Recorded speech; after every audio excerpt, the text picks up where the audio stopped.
Hi. Hello, everyone. Okay, we're on Twitter.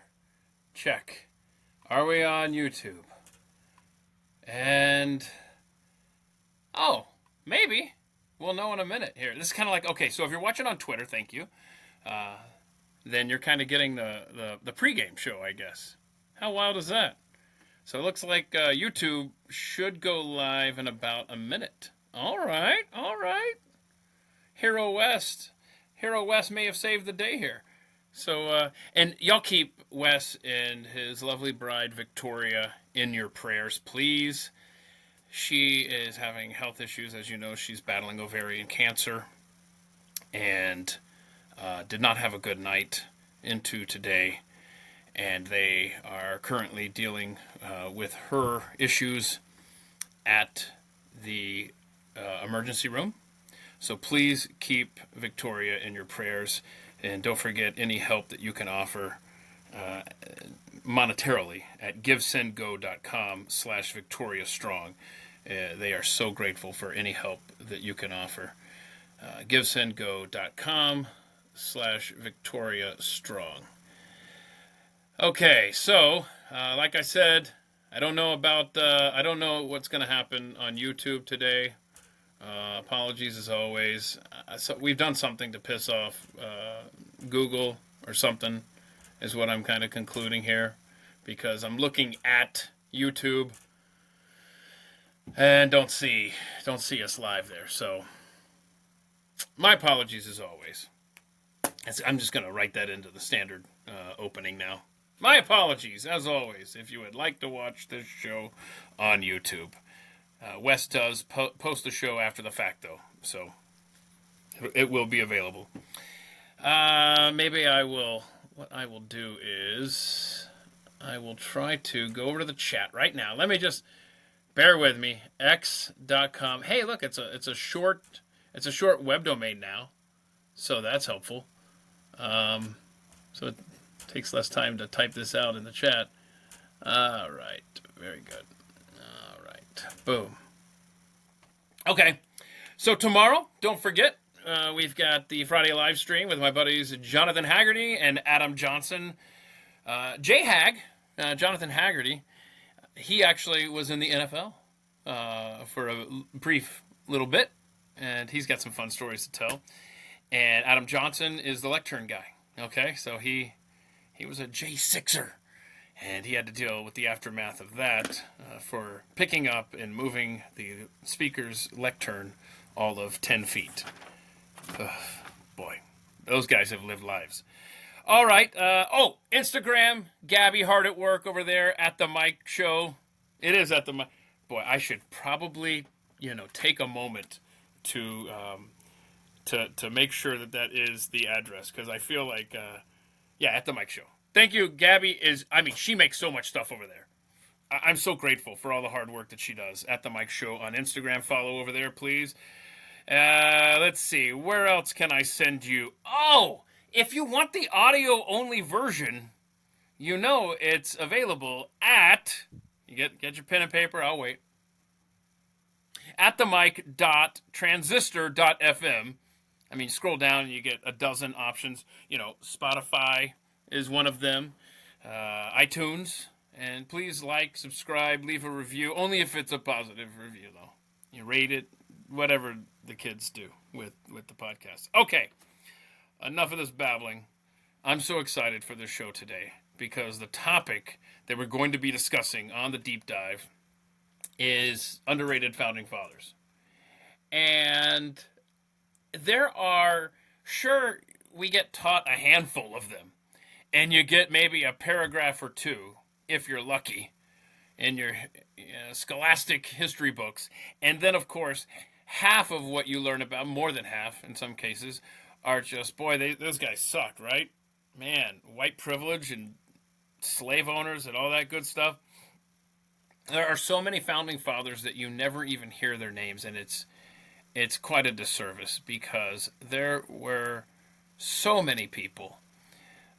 Founding fathers, founding mothers, black individuals that never get the time of day in these history books. And there's so many names that you just need to know, and make sure your kids learn about them. And here's the thing, it just occurred to me. If your kid ever gets an assignment, pick a person in history or pick a founding father, don't let him. John Adams, fine, that's great. Thomas Jefferson, I love him to pieces.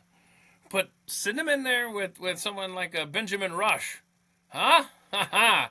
There are so many individuals in our nation's story that deserve to have their story told. And I'll tell you that one of the greatest storytellers I know is this guy right here, Ed McCrae. If you aren't familiar with him, honestly, and by the way, I'm going to need some feedback on how the audio levels are, because without Wes today, we couldn't do a mic check. So we did the best we could. We did the best we could. So please comment, and I'll try to see if there's some sort of issue there. Now, what I started to say is, I don't know, what was it, about a year and a half ago now? Over a year ago. We just finished a year ago this week or last week. Oh, wow. Look at you. Okay, so, and what we're referring to is a series of 12 episodes on the YouTube channel.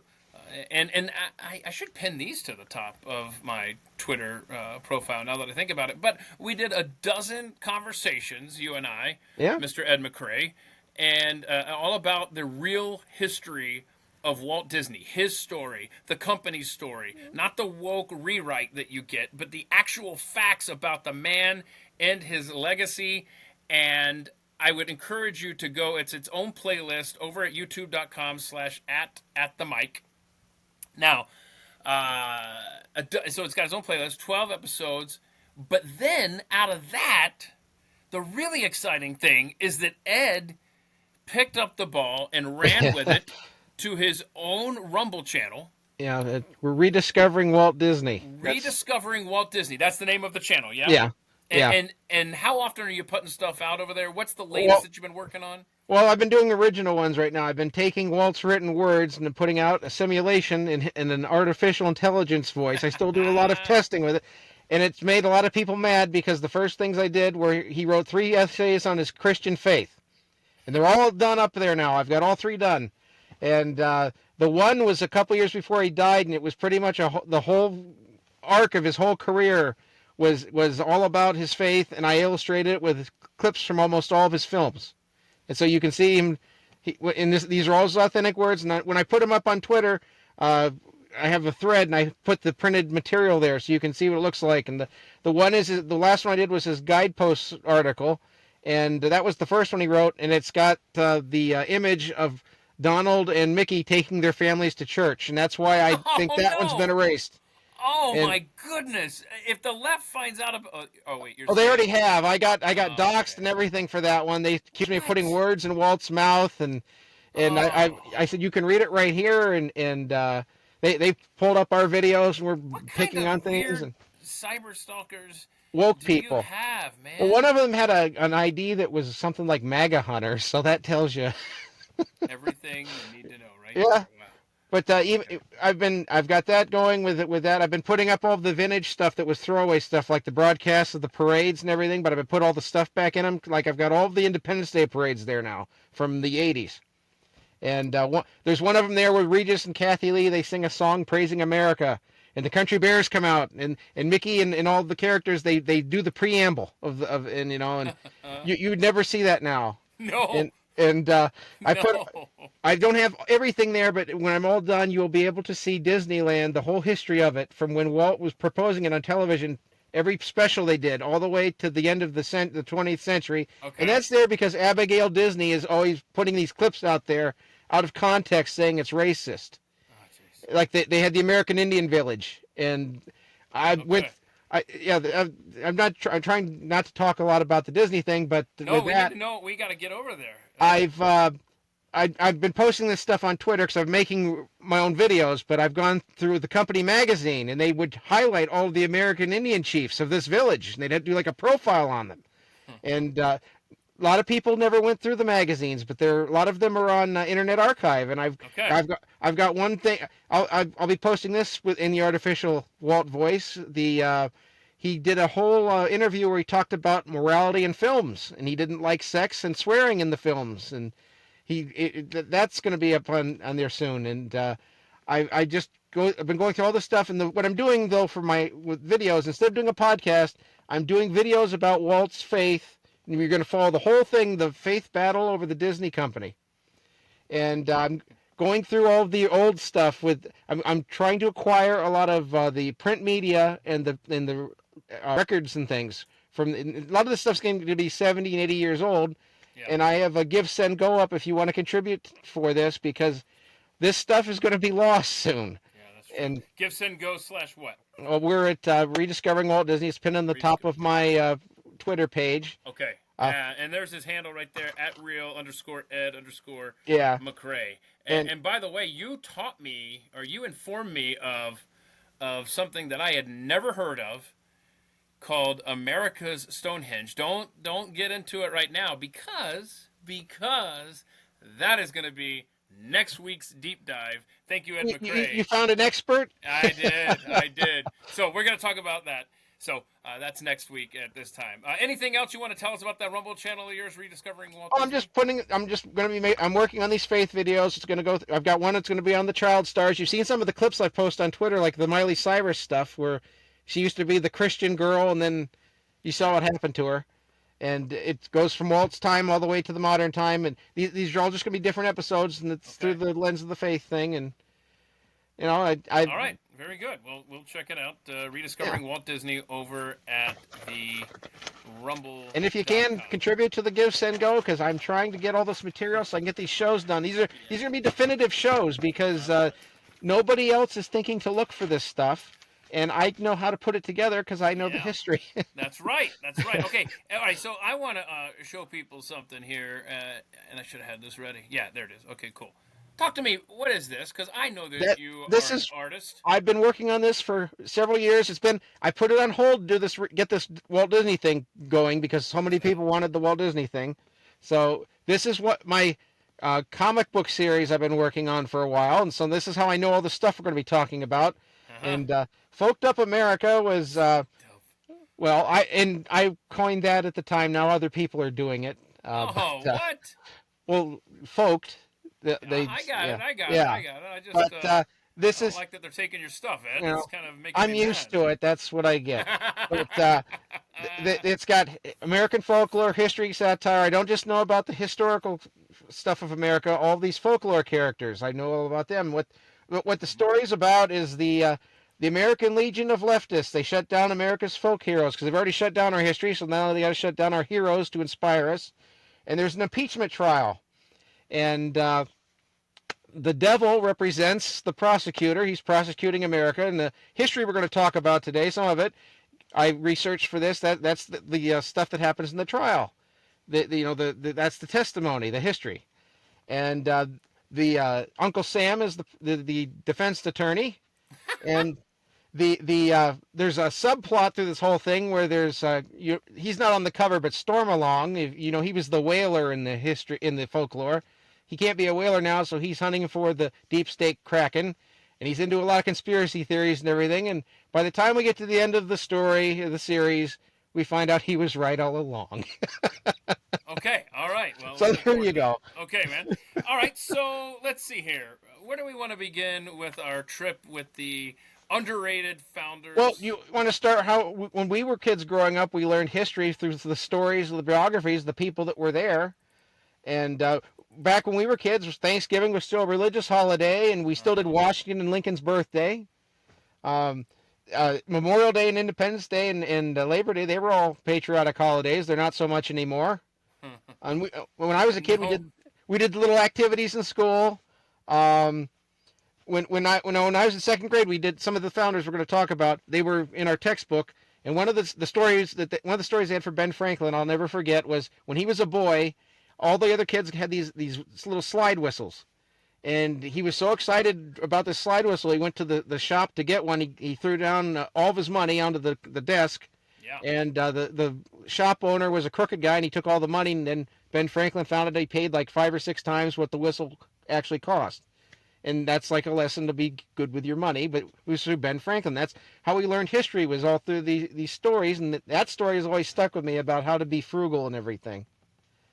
Yeah, And yeah, no, I know that one well. Let's see here. Okay, so do we want to open up with a well, guy who needs well, Squanto would probably be a where. cinematic? This thing needs to be on the silver screen. Well, they did do a movie in the '90s, but I don't know how accurate it was. It was a Disney movie. Oh all, no. all roads lead to Disney, I guess. Well, yeah, and as we learned from Professor Ed McCrae, that the '90s is when it all started going south. 1993, 94. I've Yeah, pinpointed it to the year. So, I love it, man. yeah. Okay, talk to us about Squanto. There's so much there. Well, Squanto, I always think of him as being like the American Joseph when you hear his story. And his real name wasn't Squanto. It was, I hope I'm saying this right. It was Tisquantum, but William Bradford couldn't say it, pronounce it, so they called him Squanto. And now when we do these figures, you're going to find a lot of them cross paths, so it's almost like the Justice League or the Marvel Universe, Cinematic Universe, because well, Squanto, he was the Indian guide for John Smith when he was mapping New England. And, John Smith is from the Jamestown, Pocahontas, all that stuff. Uh-huh. And when John Smith parted with him, the other captain of the ship was Captain Thomas Hunt. He was a slaver. He kidnapped Squanto and a couple other Indians. He took them over to Spain, and they were sold into slavery. They ended up getting liberated by some Franciscan friars, and they'd free the slaves. And he ended up being taught English. He was baptized in the Catholic Church, and he stayed in England for a few years, and then in 1619 he came back to America with John Smith again. And when he got back to America, this America, is where it gets really wild. It gets more wild when we get to the Pilgrims. But when he comes back, he finds out all of his tribe is wiped out, and people debate what the disease was, but the whole tribe was wiped out, and none of the Indian tribes would go to this land because they were afraid it was cursed. And then the Pilgrims come a few years later, and they want to go to Virginia to live. That's where they had their charter for Northern Virginia. Right. The wind kept blowing them north, and they ended up here where Squanto's tribe had been. And when they got off the ship, they couldn't believe it was all cleared, like it was ready for them to live here. And it was the only place on the entire East Coast they wouldn't have been killed on sight because it was considered a cursed land by the American Indians. That is, nobody knows that fact, man. Well, even the fact that the wind blew them there. Yes, and then we get the only English-speaking. He comes out of first they meet Massasoit, and the first thing Massasoit asks him, he asks him if they have any beer. I wish I could go meet him. That's and awesome. He befriends them first, and then they bring Squanto out, and Squanto ends up staying there because that's where his people were from, and he teaches them how to live off the land and everything. You had the whole thing with the socialism and everything that Rush would always talk about. Yeah.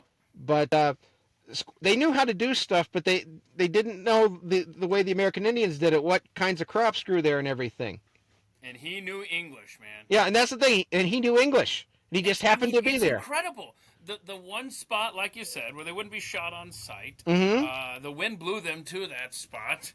They meet a Native American who speaks English. I mean, this is miraculous, dare I say. Well, that's why people think of America was a blessed land. The founding era, we'll get into that, but things like this. And the American Indians, they were all over here holding hands saying kumbaya. They were very brutal with each other.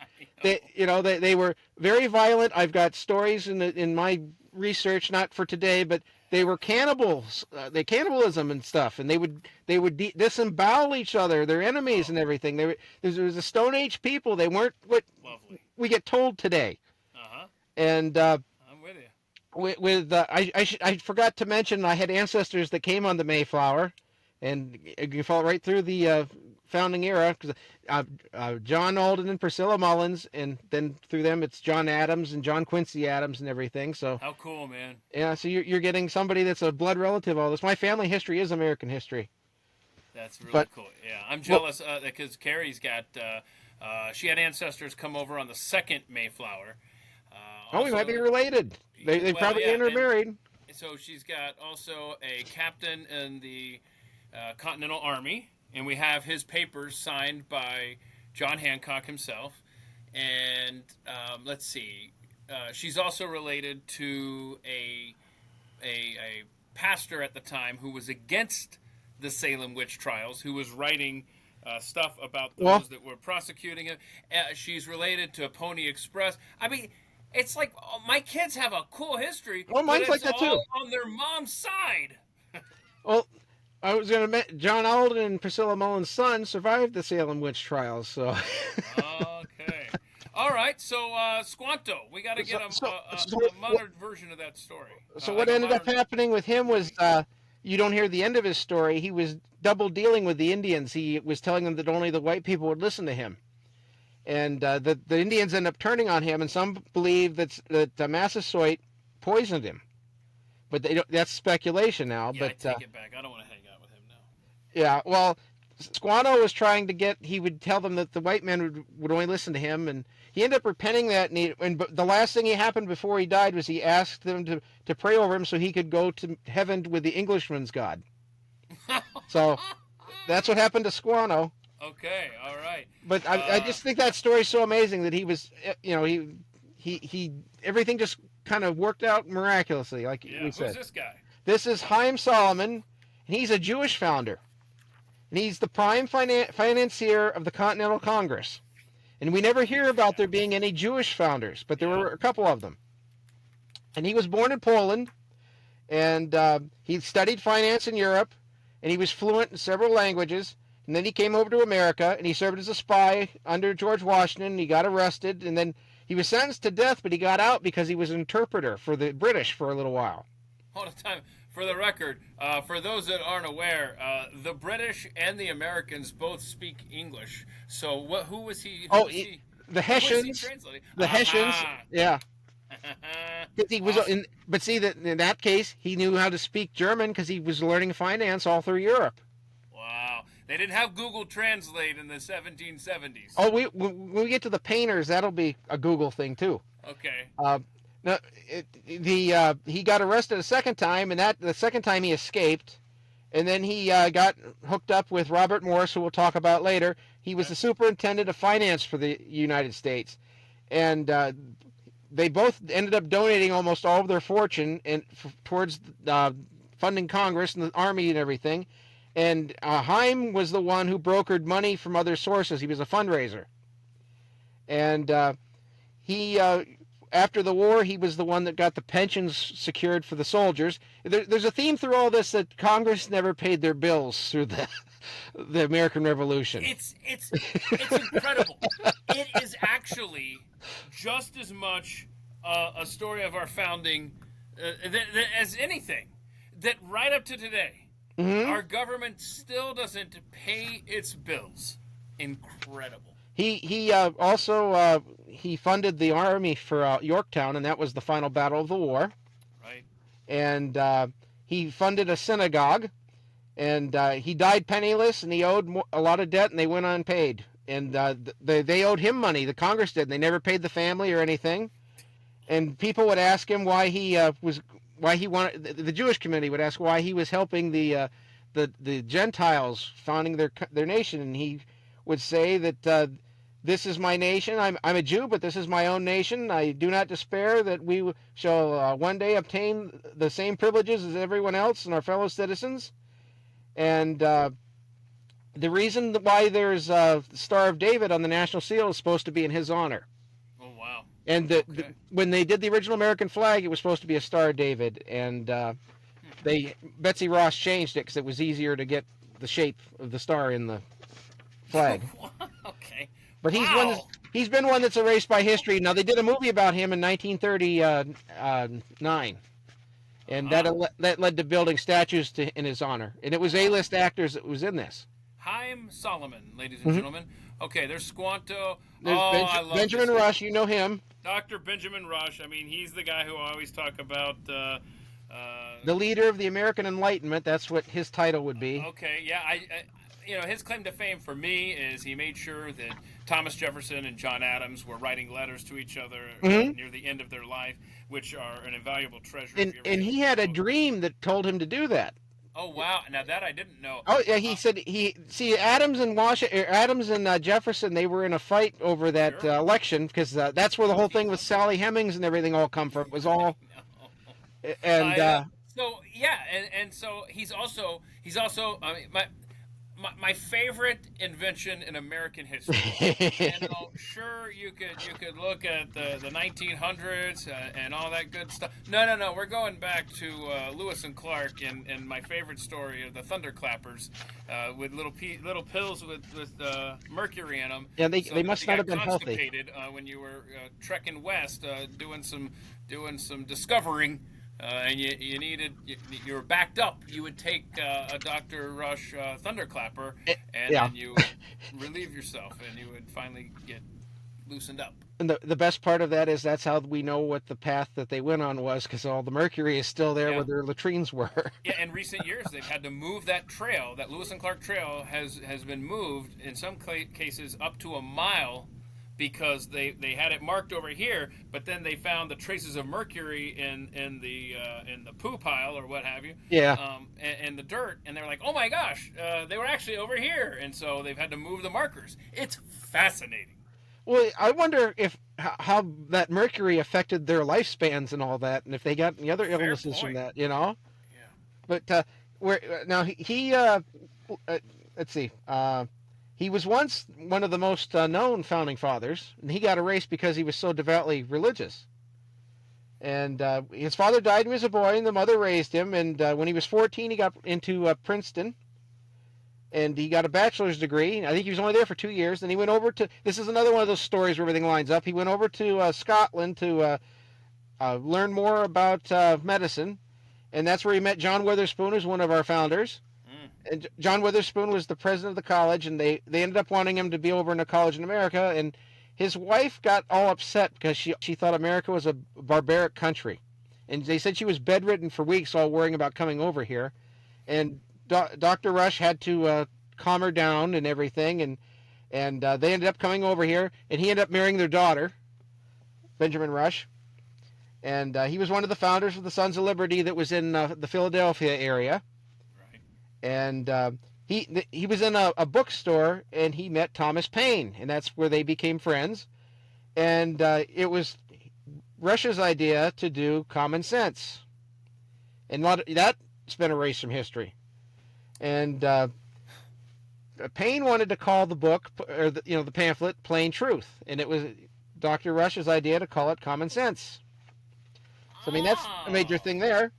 And he was the Surgeon General of the Continental Army, and he was the treasurer of the U.S. Mint. He was a college professor. He founded lots of hospitals and groups and everything.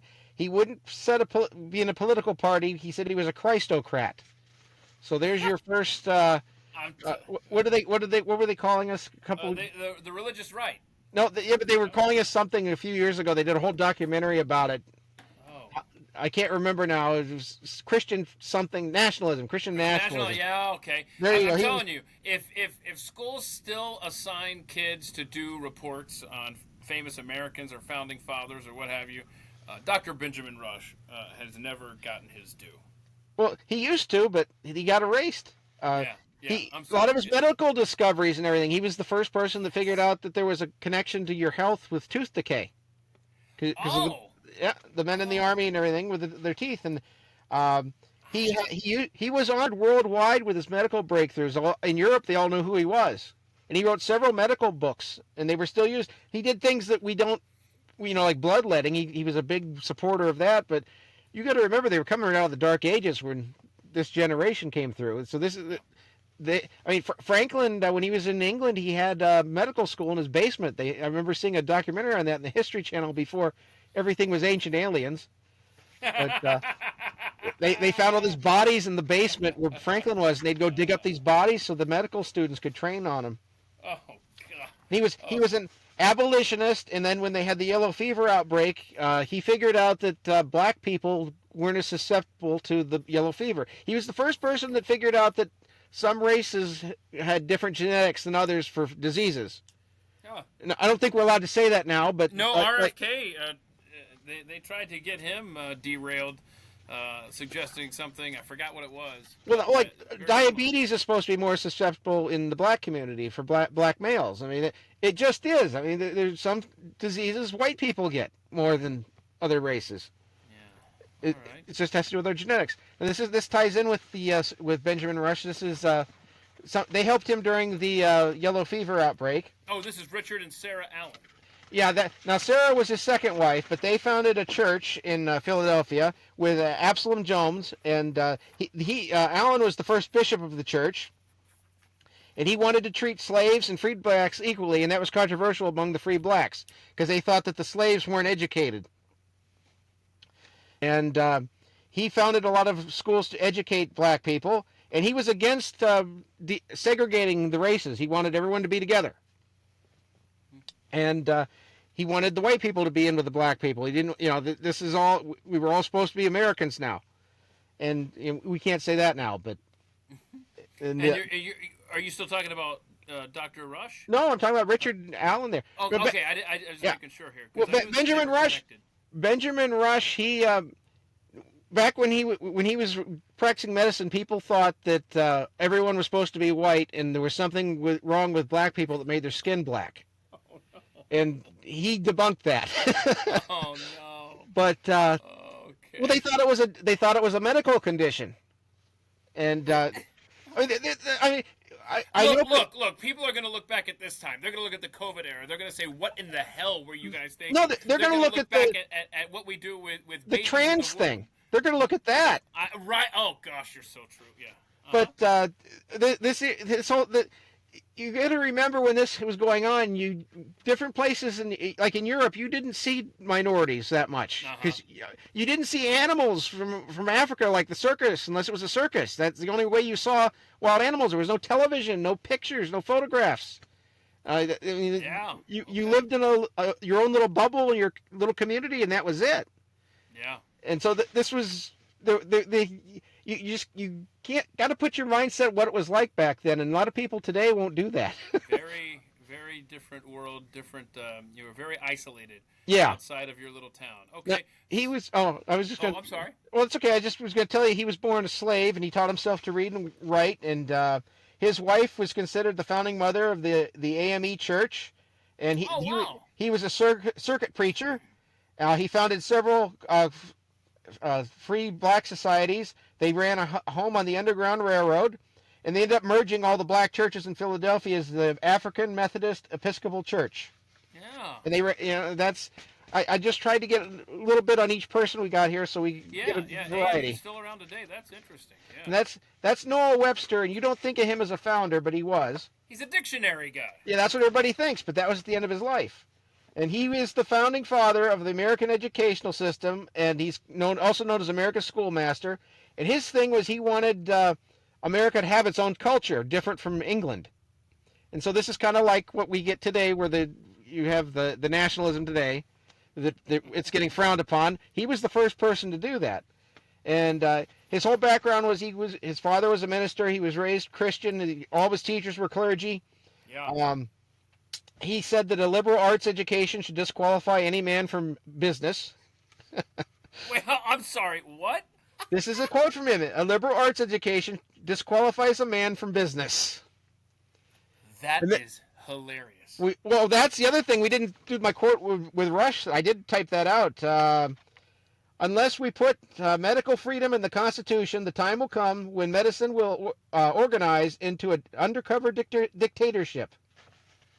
And we're sure about that one, huh? That's in David Barton's book, and I found it. I posted. It's part of a whole paragraph. Okay. And because a lot of people try to debunk that and say no, he didn't say that. They started debunking that during COVID, and I have books from before COVID, and it's in there. So say that one more time. That quote. Yeah. Benjamin Rush. And this was part of a paragraph, but this was the beginning. He said, unless we put medical freedoms into the Constitution, the time will come when medicine will organize into an undercover dictatorship. And I have books going back to the early 1900s and late 90s, all the way through there, and that quote is in there. It didn't come up after COVID. I have Wow. 20th century books So worth in there. so in other words, it fit too well to It's our what modern happened. American experience, and so there's no way that a founding father could have had that kind of foresight and that specificity. We got to get that quote and debunk it. I got you. Well, we always get told they didn't know about abortion, but they did. They Right, called that's it the fact. quickening and all that. They knew what all that was. They had abortion in the ancient world, biblical times. Yes, sir. Okay. So Noah Webster here. Okay. He wrote textbooks. He taught schools. He's the one that decided how to spell words because he wrote the first speller that was universally used. And then from there he did dissertations on the English language. He did grammar books. He also wrote I'm trying to find where I've got the title. He wrote a book on Christianity, and it was called "The Value of the Bible and the Excellence of the Christian Religion." And he ended up getting hired to write for the Federalist by Alexander Hamilton. I think that was him here. Heard of him. And the basis of his teaching methods, that's what we used up until Woodrow Wilson, and that's another pattern we're going to find where Woodrow Wilson erased a lot of this stuff. And the way they used to teach, you would learn to spell by you would learn your alphabet, then you'd go to sounding out vowels and everything, and that's how you'd learn to read with syllables and consonants. That's how I learned to read. And then he did the dictionary, and he did the first edition. Then it spent another 25 years doing another edition, and that got printed right before he died. And he died penniless, and he didn't know he was success or anything. And he was an abolitionist when he was alive. And I think that's all of our main facts on him. If he knew some of the words that were in that dictionary today, he'd lose his mind. When he wrote the dictionary, the last edition of it, it was 70,000 words. Uh-oh, how many is it today? I don't know today. And his final words were, "I am entirely submissive to the will of God." Okay, hang on. I'm looking this up, Ed. Hang on. Oh, go ahead. You said 70,000 when he died? Oh, my goodness. Now it's 470,000. Well, how many have they taken out of it, though, too? Right. Now, that's Henry Hosier. He was a pastor during the Second Great Awakening, and he was known as Black Harry. And his denomination, they were known as Hosiers, and that's how you got the name for Indiana. They're the Hosiers. They all moved out there to settle. You get a lot of that, too, in America's history, where there would be different denominations and church groups. They would move out to their own states and set up their own communities there. So are they mispronouncing, is Hoosier a mispronunciation of Hosier? I think that I've seen it several different ways how to say it, because I did look that up. Yeah, that's... It's Hosier. Yeah, I'm missing an O. And he was illiterate, and he was a slave. And he learned the Bishop Francis Asbury was visiting. He was an itinerant minister down south. He visited the different places, and he traveled with Black Harry. He was like the guide, and he would read the Bible to him. And he had a photograph. Hosier had a photographic memory. Black Harry, and so this is how he got brought in to bring that in school, man. Yeah, me too. That's why I have to have these notes, or I forget things. He ended up training him to be a preacher because he couldn't read. He just remembered everything. Okay. And then he was used for an example how black people weren't dumb, because people would say they didn't know anything because they weren't allowed to educate them. It was illegal in some of the states in the South to educate a black person. And some of the slave owners did it anyway. But he proved that the black people could be intelligent, and he got into a lot of fights with some of the other clergy that were educated, the black clergy.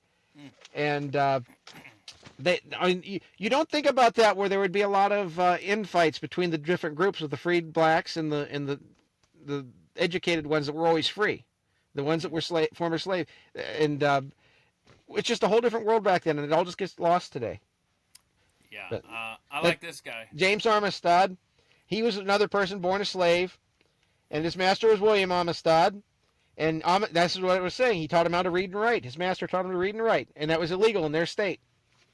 And the British were freeing slaves if they fought for the British, and he still chose to stay with the Americans. And he ended up the master freed him, and he served under Lafayette, and he ended up eventually taking Lafayette's surname, so he was James Armistead Lafayette. And what he ended up doing was he was a spy, then became a double agent spy, so he was making the British think that he was a runaway slave that was helping them, but he was actually taking everything from the British over to the Americans. And it was Benedict Arnold's unit that he was assigned to, and he gained the trust of Benedict Arnold, and he's the reason we won the Battle of Yorktown that won the war.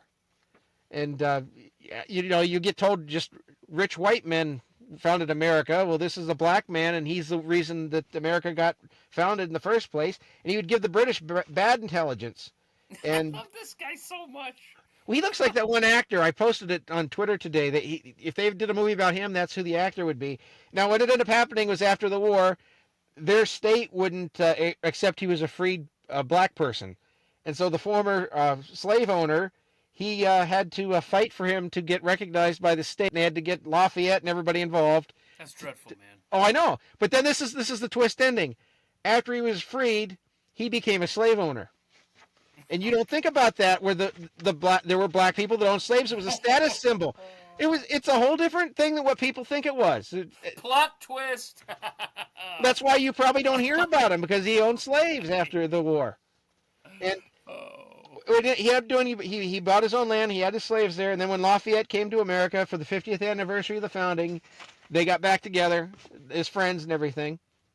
Hold on, just for a moment, and I know you're going to talk about Lafayette at some point Yeah, today. yeah, he's in our list.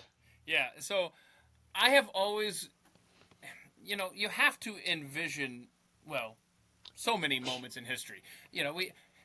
Newsflash, we didn't have TV or video back in the 1700s, but one of the more vivid elements of that era of the founding is, you just mentioned it in passing there, when Lafayette came back to the United States. And there's that scene, and I would love to direct this in a movie because I have played this in my mind so many times, when he shows up at Monticello and he's coming up the hill there, and Jefferson is running down, and these two old men, embracing each other. These Lafayette was brothers a lot of the younger. Revolution. 50 years later, it's so vivid in my mind, and I would love to see that created somewhere. Well, these guys are all interesting guys, and like with Armistead, their stories are more complex than you'd think they would be, from what they did teach us in school. But you just don't think about the context of what the world was like. So a lot of these we're going to get into. You're going to be surprised. Okay, so we intentionally titled this. I'm sorry. Did you have any more? Oh no, that's all I had on him. Okay. So we intentionally titled this episode "Underrated Founders," not forgotten founding fathers or underrated founding fathers, because there were plenty of women. Yeah. That do not get the respect that just like blacks don't get the respect that they deserve from the era of independence.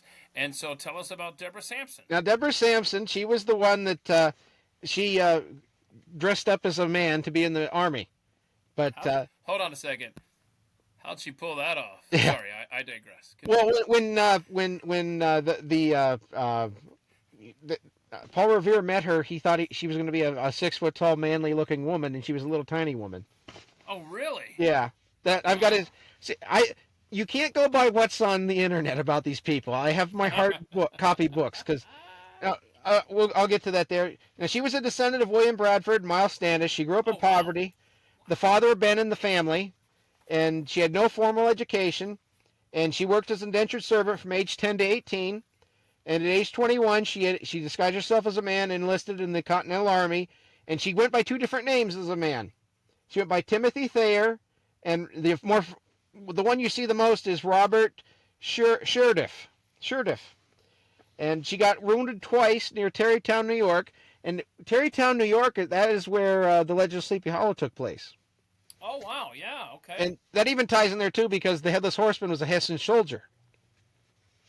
Hold on. You can't... See, Ed can't do this, y'all. I'm not going to let Ed get away with it. He just throws this stuff out there and then things were just going to move That's on. not even in my notes. When I see Terrytown, I I just gotcha. always. Okay, so tell us about the Hessian soldier that was the headless Well, horseman the of the Sleepy Hessian Hollow. soldier that was headless horseman in Legend of Sleepy Hollow, he lost his head at the Fort Niagara in New York State, and How did he lose his head? Was it a tree branch or it got what? hit with a cannonball, and Cannonball. that's where the Oh, headless horseman came from. That was the story that it was based on, that's and terrible. because there wasn't really an Ichabod Crane and all that. I went out there once to Terrytown. I did Terrytown and Valley Forge and Gettysburg all in one trip, Uh-huh. and back then they didn't even celebrate that was where the Legend of Sleepy Hollow took place.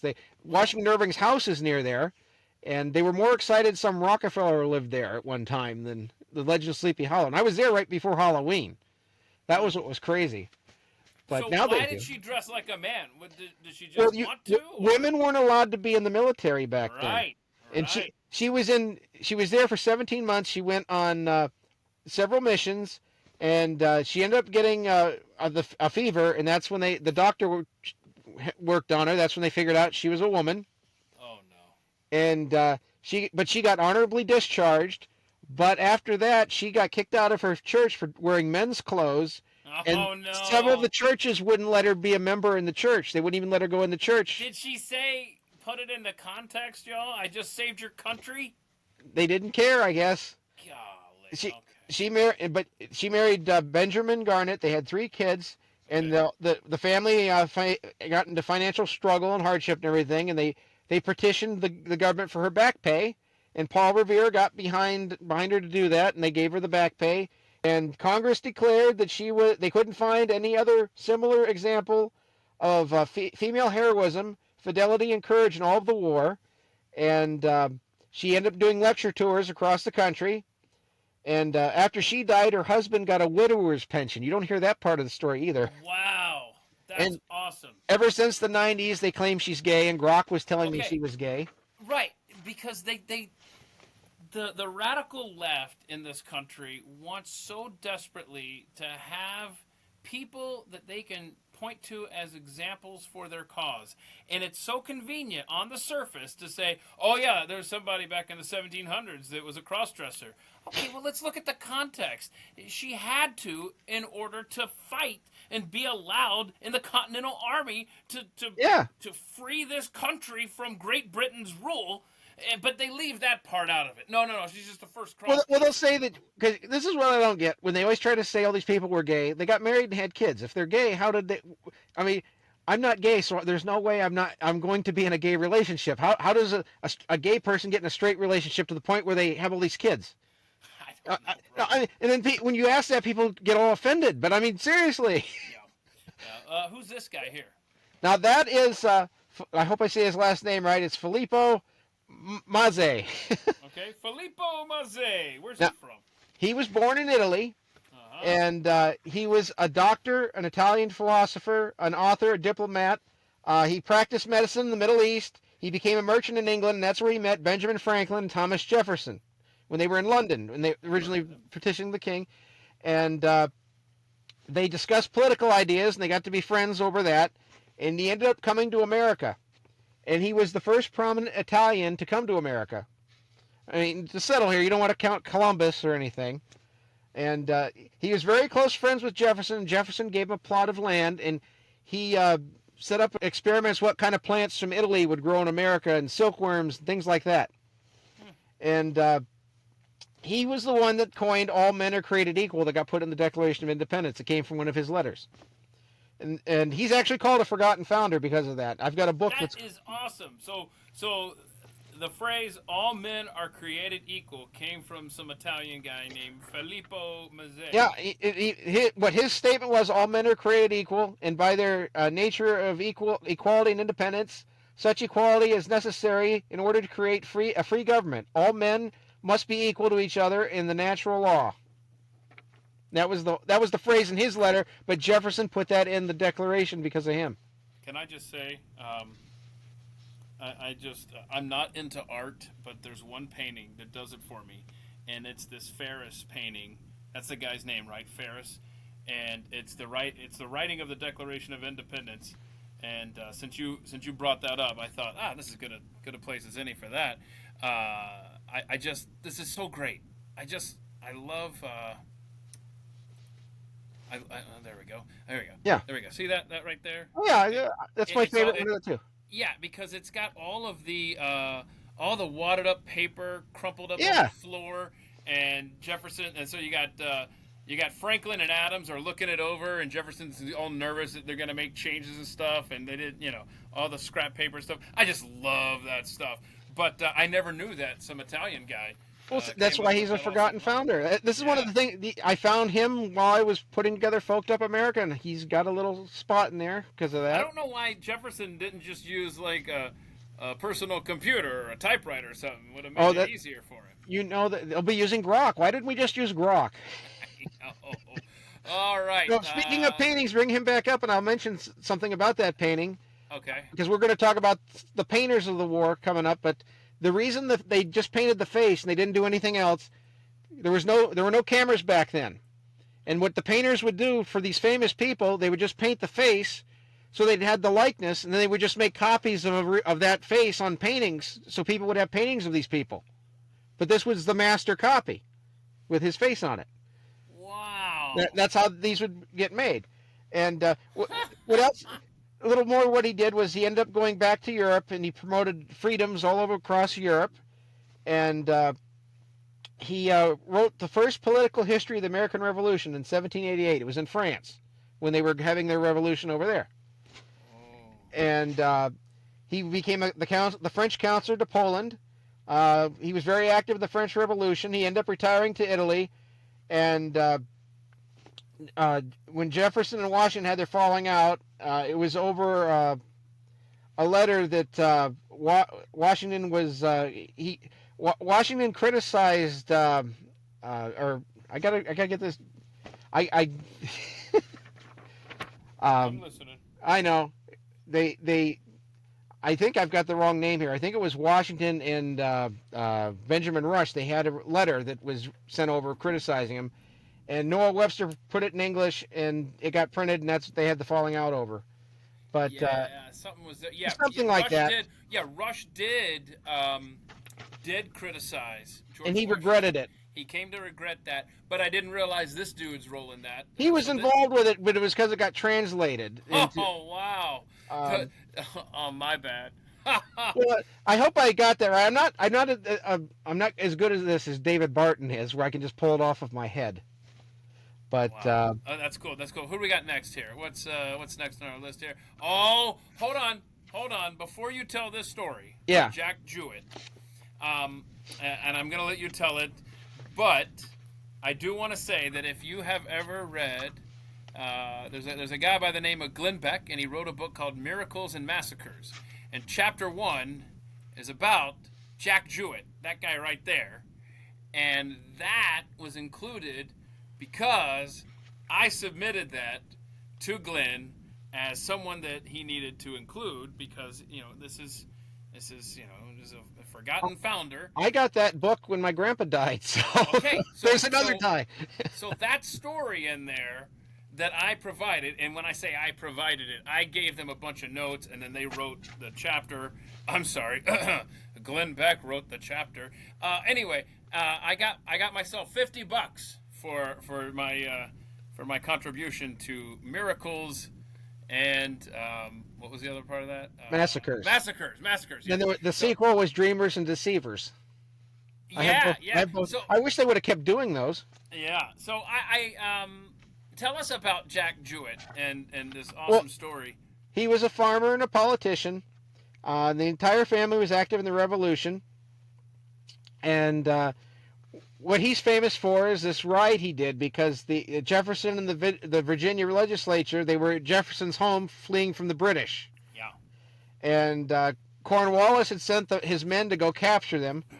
But I guess it was kind of a leisurely ride to get there. And but he went for Cornwallis, yeah. Okay. When you think about it, you think about a movie where he's running to get there, but he took a couple rest stops on the way for a few hours. Hold on, are you talking about Jack? Jack Jewett, yeah, because Oh, come on now. Hold on. Let me throw in here my 2 cents. You tell your story. yeah. But there's nothing leisurely about what this man went through from my reading of history. But you tell yours. Well, what I read is he had to ride 40 miles and he had to rest for the horse for a couple hours. Excuse me, around 2 a.m. He rested. Okay. So here's as the story as I know it. Yeah. Is dude was laying on the ground outside Yeah. of a tavern, and the British were talking a little bit too loudly about their plan to go capture Jefferson and end this war right now. So he is like fake sleeping outside there. He hears this. They take off. Now, he can't try to ride past them on the road because he'll get seen and he'll get stopped and all this good stuff. So he actually runs through the woods, okay? And it was a full moon, if I remember. It was something where he could see in the woods and stuff. But the problem was, since he's not on a path, he's getting slapped in the face with tree branches all along the way. His face is bleeding, cut, scarred for the rest of his life, which is my theory, because before we got started, Ed, you said, and I didn't know this, you said that this is the only picture of him. I wonder if he refused to be drawn or painted or what have you, because his face was scarred. I don't know. I didn't know if he was scarred, but I know that what I read about this is the only image of him where he posed for it, and it was This was a popular thing back then where they do a silhouette. Right. So he gets to Monticello.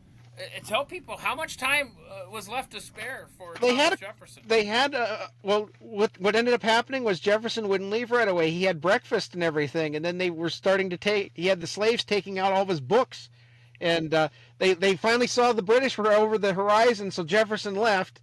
And when the British got there, they met up with the slaves with taking out the books and everything. Yeah, that's Jack is an absolute hero. He gets not nearly the amount of credit that a Paul Revere gets. He got his ride. He ended up getting a sword and pistols from the legislature of Virginia for this. Yeah, but this is one of those guys that in history, man, because if Thomas Jefferson gets captured, it's over. You know. And he ended up getting they ended up giving him land in Kentucky for what he did. And he's the one that advocated for Kentucky statehood. This was before Kentucky was a state that he was given that land. And they have a poem for him. Oh, yeah. Do you have some of that poem there? Yeah. That's right. It's in the book. Yeah. I've got, hearken, good people, a while abide, and hear of stout Jack Jewett's ride. How he rushed his steed, nor stopped, nor stayed, till he warned the people of Tarleton's raid. You want me to read the whole thing? See, he didn't rest. See that? I love this. I know, but we're two history nerds. They're like, I know. Oh, bull crap. His horse didn't stop. Oh, yeah, it did. Well, I was surprised when I read that he had to stop for 3 hours on the way there, and then I was also surprised when they leisurely were unpacking and had breakfast before the British came. I don't know about this. Well, this is what I read. Yeah, well, it wasn't a woke book. So. It was by the skin of his teeth that he got out of there, and thank God Jack Jewett. Oh, and he didn't. The reason he didn't get captured is he was wearing a red coat, so when they did see him, the British saw him, they thought he was one of them. Yeah, it's really great. Yes, that was an element of it. Yes. Okay, so who's this guy riding? That's Wentworth Cheswell, and he rode the same night as Paul Revere in the Boston area. He actually warned more Minutemen than Paul Revere that the British were coming. And he was the first black person to own land in New Hampshire. He was the justice of the peace, a schoolmaster, a constable. He may have been the last person to own black man to own land in New Hampshire, but I digress. He was all these accomplished things, and he held elected office for all but 1 year of his adult life. Wow. And the other thing is, the left now claims he was white. Wait, why is the left doing? Wait, what? Because you can't have a black person do anything before the civil rights movement in the 50s with LBJ. Nothing good can happen to black people before that. So that's why they never came back from history after Woodrow Wilson purged them. Yes. That's what my theory is. I think you're onto something. Yeah. Because they'll say, well, he was mulatto, he was white passing. Okay. Now, that was the only image I could find of him. It's a modern image, but I liked that he was riding the horse. Now heroic he looked there. And 100%. Yeah, and I think your theory's spot on because Woodrow Wilson erased so much from history. Well, I've You got want to that. talk about a president who was in bed with the KKK I've and got who that book that was the founders of the Black Patriots of the American Revolution. You know, it's like that thick of a book, and he pulled that out of all the schools. And I mean, that's like 300, 400 pages, and that was taught in American schools. All nothing but black people in the American Revolution. And how one of my theories is people that when all this Black Lives Matter thing, how that all got started to resonate with people is people the black community feels disconnected from America's founding because they've been told that just white rich people founded America and they were all slave owners and they don't know that there were black people part of the story. that's tragic. And I hate to think of people in groups because I think of the individual, but that's how that collectivism gets in there because they end up falling for the collectivism part of it. Yeah. Okay. This is another writer, and this is now I chose that photo because you see the state marker there because now the left tries to say that she never went on her ride. It never happened. Yeah, this says Sybil Luddington rode horseback over this road the night of April 26th, 1777, to call out Colonel Luddington's regiment to repel British at Danbury, Connecticut. And the NRA has an award in her honor. Who has an award? The NRA. Wow, how old is she? She looks like a girl. She was only like 19, I think, when she did the ride, and her daughter was the general, and that's why she got on her horse and did that. And in the 70s is when they started claiming that it didn't happen. They say, well, they don't know if she rode bareback or on her side saddle, and then they claim wait, what did you say? Who's the general? What? Her father was the general, and that's why. Okay. But in the 1970s, the left started saying that she never went on a ride, and it didn't happen. It's all just made up, and there's a lot of revisionist history in the 20th century. Yeah, no kidding. All right, so who's next here? Who's this guy? That's Absalom Jones. He was part of our he was involved with Allen there for the black preachers in Hoosier, Richard Allen. Absalom Jones, he was a black preacher, an abolitionist in Philadelphia. He founded the American Free Black Society with Richard Allen. He founded the first black Episcopal Church. He was the first black preacher ordained in the Episcopal Church. He was born a slave. He moved to Philadelphia with his master. He learned to read and write.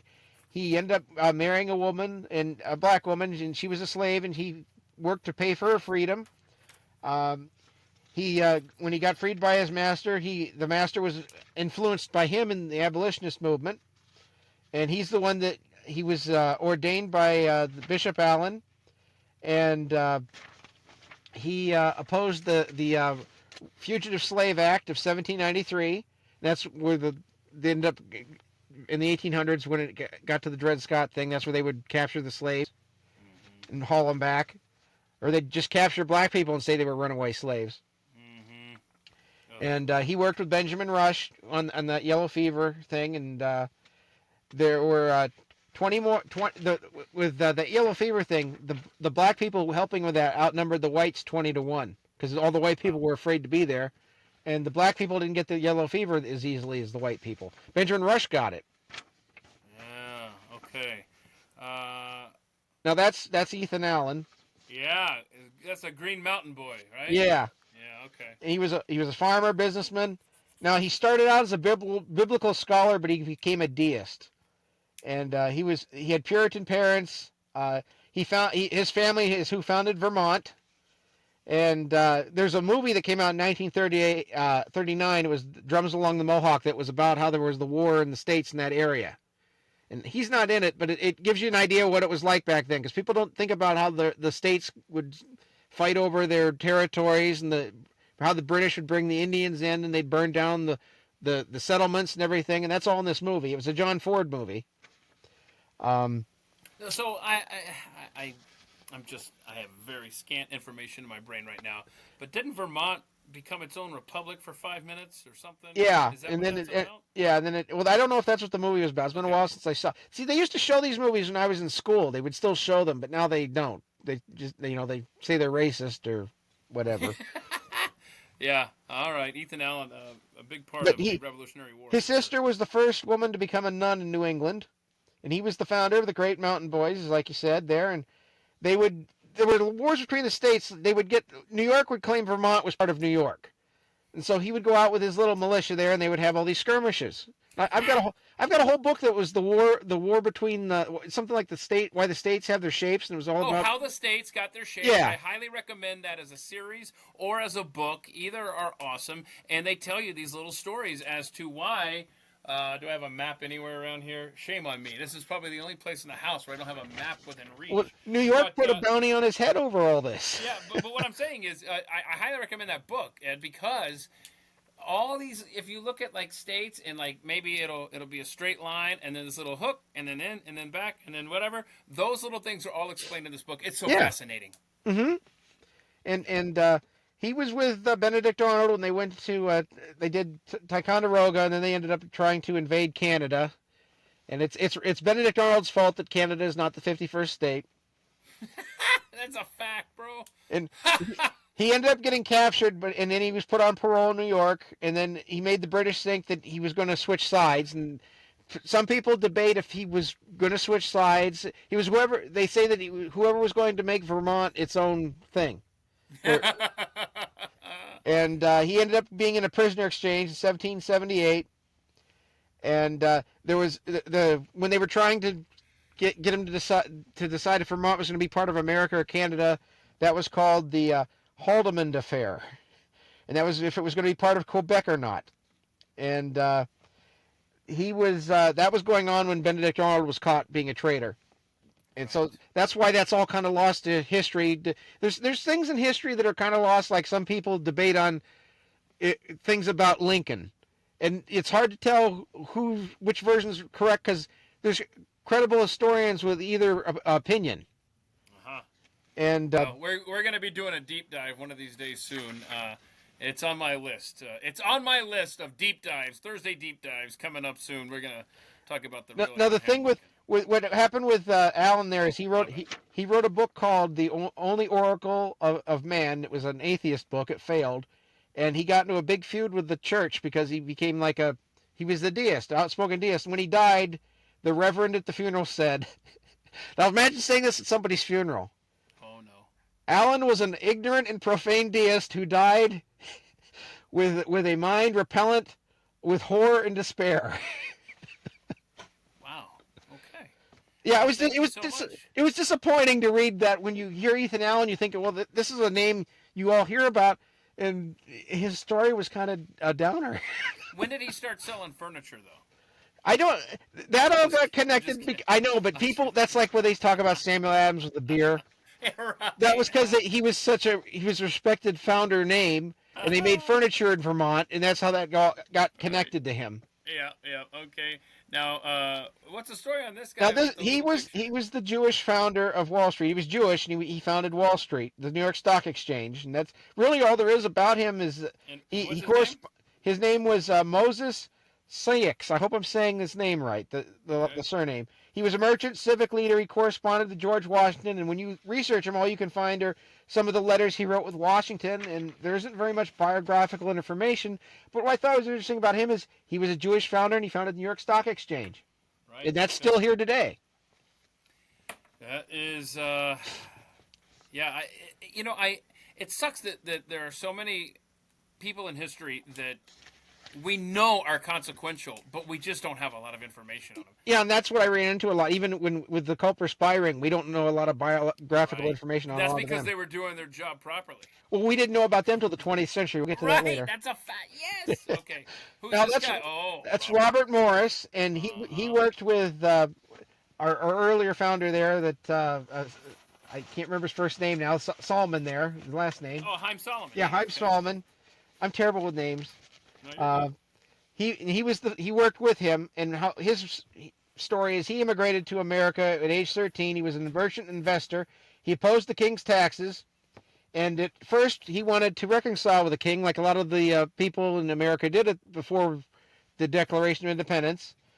And he was one of only two people that signed the Constitution, the Declaration, and the Articles of Confederation. He signed all three, and the other person that was the second one that signed all three was Roger Sherman. We're not going to be able to talk about him today, but Yeah, but can I just say, Yeah, that's a cool fact, those that have like the big three.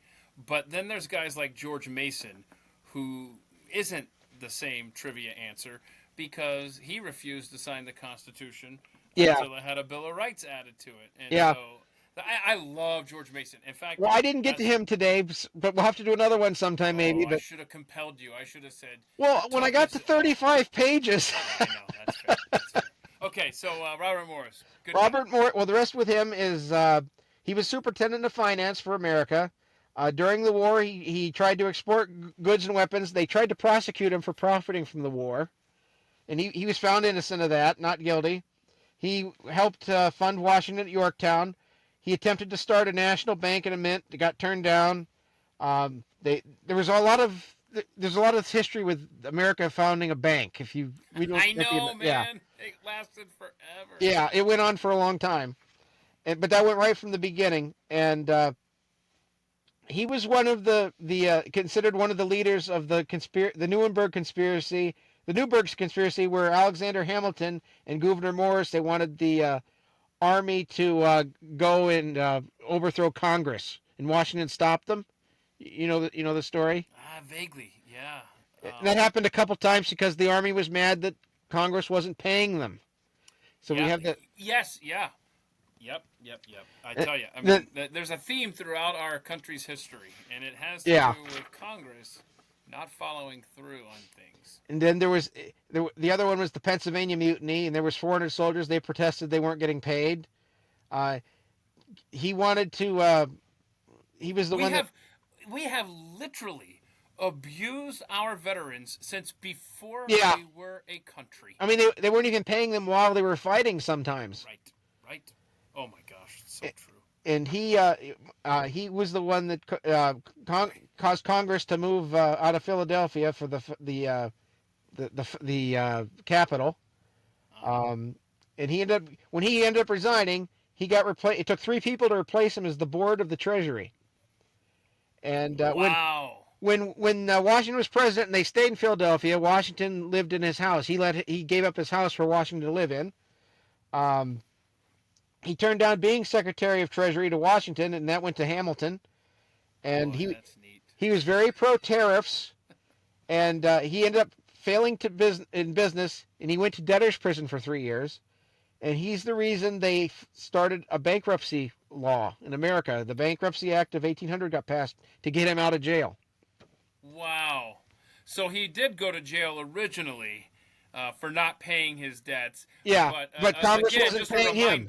Just a reminder, Congress, they don't get to go to jail when they don't pay their debts. Let me read this.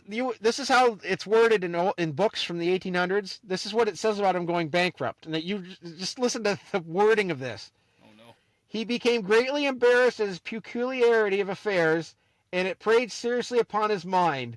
This misfortune and the inroads which anathema had made upon his constitution proved a canker at the root of his bodily vigor, and he sunk to rest in his grave on the 8th day of May 1806, at the 73rd year of age, leaving a widow with whom he had lived uninterrupted domestic happiness of 37 years. That's all one sentence.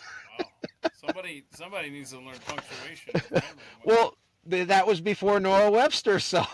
Oh, there we go. We're bringing it home, just like you said. The Marvel universe of founders. Okay, so what's this creepy? Well, this is going to be when we get to Benedict Arnold, but for some reason they didn't put the pictures together. But Benedict Arnold was so famous with being a traitor. This is Benedict Arnold with Jefferson Davis in Hell with the Devil.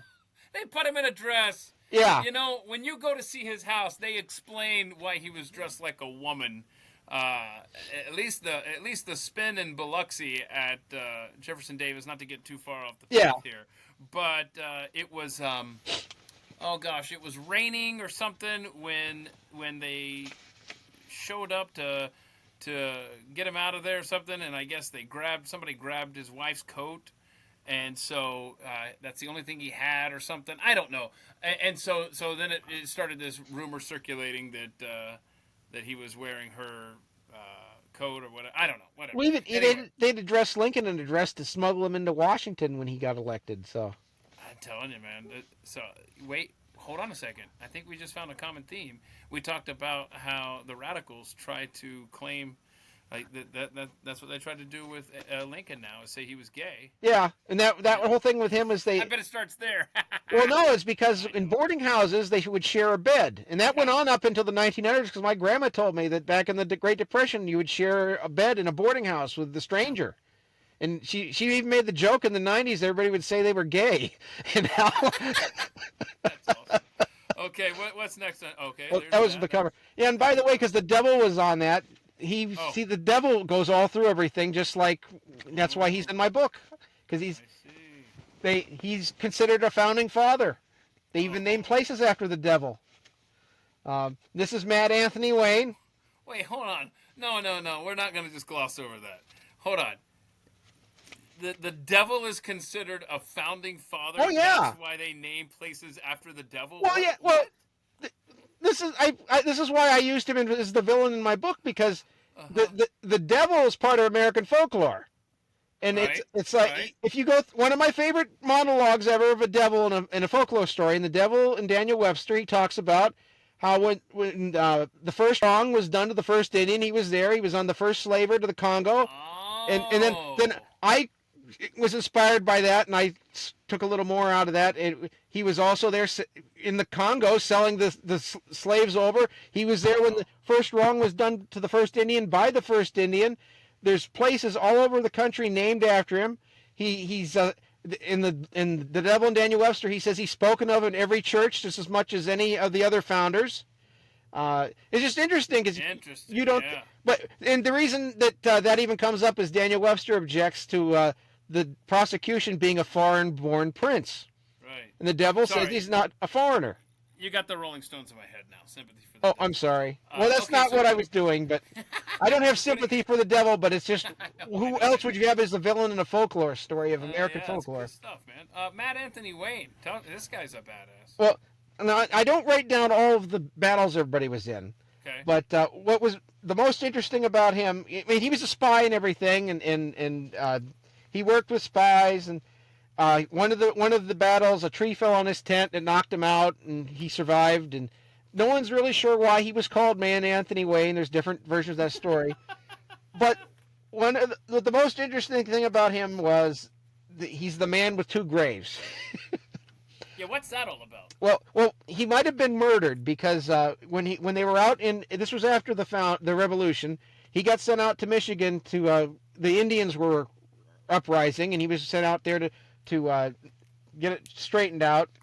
And there was a guy in his regiment. I got his name here. He was a spy for the Spanish, and Wait a minute. Wait a minute. Hold on. The Spanish had a spy in the middle yeah. of the Revolutionary War between the Well, U.S. and after Britain. it was in Washington was president. I'm trying to find where I had his name Okay. here. Okay. So we're already a country. Okay. Got it. Got it. Yeah. Well, I mean, I had the whole thing. It just gets redundant to list all the battles because a lot of them were in the same battles. Mm-hmm. I mean, he liked to quote Shakespeare and Caesar in the Bible to his troops. He was part of Arnold's failed attempt to invade Canada, but with this, when he was in with the Indian uprising there, it was James Wilkinson was plotting against him, and he was a spy for the Spanish, and he was going to Wayne was going to court martial him, but he got sick. And so he got sent back to Pennsylvania, and he ended up dying in Presque Isle, Erie, Pennsylvania. And Wilkinson never got charged or anything, and he got away with it. And people think that he poisoned him. That's a speculative thing, but they think that he killed him. And he ended up dying in Presque Isle, and they buried him there. And 13 years after he was dead, his son wanted the body, and they boiled all the flesh off of his bones. They put the flesh back in the grave, and they carried his bones in 2 saddlebags on a horse across Pennsylvania to the other grave, and some of the bones fell to the saddlebag on the way there. And the ghost story is, on January 1st, which was his birthday, his ghost rides from one grave, the grave in Presque Isle, across the state to the other one, down Route 322. And I know this because my grandparents lived in Wayne Township when I was a kid, and we all know that story. I'm sorry. I heard what you said. However, half of my brain is still back at they dug him up after 13 13 years. That's the other thing. boiled 13 the years. flesh off his bones. Yeah, and his son did it. Well, they couldn't. So, They couldn't move the body because of the. I'm surprised it would have flesh after 13 years myself. That's what I'm stuck on, Ed. This is insane. That's gross and it's wrong. And just let the man be. It really happened, though. Okay. But he's the. I didn't know that. That's why he's the man with two graves. I mean impress Glenn with that sometime. Who's the founder? He probably has something that belonged to Wayne in his museum. Yeah. Oh gosh, he probably has like. He probably has of the boiled flesh. Yeah, or the bones or something. Anthony. Okay, so that's Caesar Rodney is very important to American history. Explain why, Ed. He was the one that when they were deadlocked on. I always mix up as the Declaration, and I think it was the Declaration, wasn't it, or was it the? It was Declaration, yeah. Yeah. They were. There was the New Jersey. They were. I'm trying to think what you called them. Their group there. Delegates. The New Jersey Plan, or what? The delegates. Okay. Each state had their own representatives. Mm-hmm. They were deadlocked, and he heard back they were deadlocked if they were going to vote for it, and he was sick. And he had Delaware's vote, and his face was falling off, like cancer or something. And so he had to ride fast as you could. I'm trying to. I guess I didn't write down how far. By holding his face on. He had to hold a kerchief around his. Yeah, 80 mile. It was an 80-mile ride through a rainstorm to sign the Declaration of Independence with a mouth that just didn't work. Well, he always had that scarf around his head. He never got married because nobody would marry him because he was all disfigured with his face. And every painting of him I find or drawing, there always a profile like that. So it must have been on the other side of his face. Right. And he was a lawyer and a farmer before that. Yeah, he was. Oh gosh, hang on a second. You know what it was? I'll tell you what it was. Hang on. I'll tell you exactly what it was. Hang on, give me 2 shakes here. It was okay. So he died in 1784. Okay, but who is it that? Who am I thinking of? I have 1781. Okay, no. You're fine. You're fine. I'm trying to figure out here. Hang on. There's just too much on the fly here. So he wrote Thomas Jefferson wrote a letter to him in 1800. Somebody help me here. Gosh, I think I'm getting 2 memories mixed up here. Well, that's why I had to write down people because I would mix them up. Yeah. Dang it! This is killing me. Well, what was the letter about? And then I can. But what I'm thinking is, I think that who had to break the tie of the election of 1800 between Jefferson and. I don't think that was him. I think it was somebody else. Somebody do my job for me. And let me know who broke the tie. Election of 1800. I had read it the last 3 weeks too, but I just didn't write that one down. Oh, I'm not letting this go. You can keep talking, but I'm going to keep googling. Okay. Well, while you're googling, I'm going to go to Grok. Let's go to Grok. Well, be careful because I've told you. We'll get to that. What it told me. I was going to mention one more thing with Anthony Wayne is his wife left him because he was confused. It was a rumor he was having an affair with the wife of Nathaniel Greene, and her name was Catherine Greene, and they did not have an affair. But what's interesting is that Catherine Greene was considered a general because she would go over all the plans of her husband, and all the wives kind of did that with the general's wives. They were kind of involved like that. And after her husband died, after Nathaniel Greene died, she ran a plantation on her own, and Eli Whitney tutored her children, and she's the one that perfected his plan for the cotton gin. I just didn't have a picture of her, but yes. I just thought that was interesting because you think of the cotton gin tying in with the Civil War. Yep, you're right. Yep. Sorry, I'm still busy with Grok over here. That's all right. You can keep talking though. Oh well, I was I was ready for the next person. Yeah. Okay, hang on a second. Let's see. His most famous act came July 1st and 2nd, 1776. Delaware's delegation was split on the vote for independence. Yeah. Okay. So he had one guy for it and one guy against it. But remember, they wanted to be unanimous. Yeah. And so Rodney was 80 miles away, like you said. in Dover dealing with blah blah blah blah blah blah blah, and so he had to ride there to basically so that we had unanimous And each that's state. he's the one that's on the first state quarter they did. Everybody thinks it's Paul That's Revere, but right. it's him. That's I right. forgot to mention that. I think I might have misspoken, said New Jersey, but I meant Delaware. Yeah, Delaware. Yep. Yeah. Okay. Let's see here. Now I've got 38 tabs open. So Uh bear oh. with me. Okay, so here we go. That's Who's this guy? He this looks is like fun at parties. yeah. Well, I'm not sure if he was a good guy or a bad guy, but this is Gilbert Stewart, and he's known as the painter of the founders. Okay. And he painted over 1,000 figures of the founding era, including the first 6 presidents. And his family owned a snuff mill in America, and he got tutored by Cosmo Alexander, the traveling Scottish painter. And Wow, that's a mouthful. well, the thing is with painters, see, back then there were no photographs.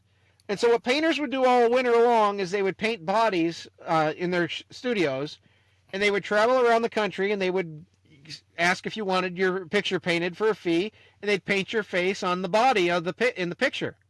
Mm-hmm. And people don't think about that. Mm-hmm. And he ended up becoming a painter, and he went over to Scotland to train, and then he moved to England, and he trained under Benjamin West. Benjamin West he was born in Pennsylvania, but he ended up moving to England, and he became a master painter there, and he trained all these painters in Europe and America. And what I remember about him when we learned about him in school is the family in Pennsylvania was so poor for Benjamin West, they would pull the hairs off the cat to make paintbrushes. Wow, but he's that the one sucks that for the cat. yeah, but he's the one that trained him, and he returned to America in 1793 with the goal of painting George Washington's portrait. And so what he did was he positioned himself to start painting paintings of people in Washington's inner circle. And so that would bring him to the attention of George Washington. When he painted John Jay, George Washington found out who he was, and he was interested in having his painting done. And he got the painting done, and it was because he wanted to sell copies. He never finished it. That's that painting of Washington where you just see the face, a little bit of the shoulder, and he just kept making copies and selling the copies. So he was kind of benefiting off of all these founders because he was the only one that went and painted what their likenesses were, and he had all these likenesses. He was the keeper of the likenesses. I mean, that's cool. I mean, you talk about somebody that got to rub shoulders with all the founders.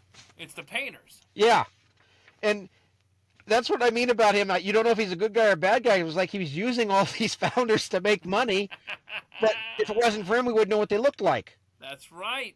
So and let's say opportunistic guy. How about that? And like other painters, they would go to him to get access to his files to see what the founders looked like, so they could paint the founders in their own paintings.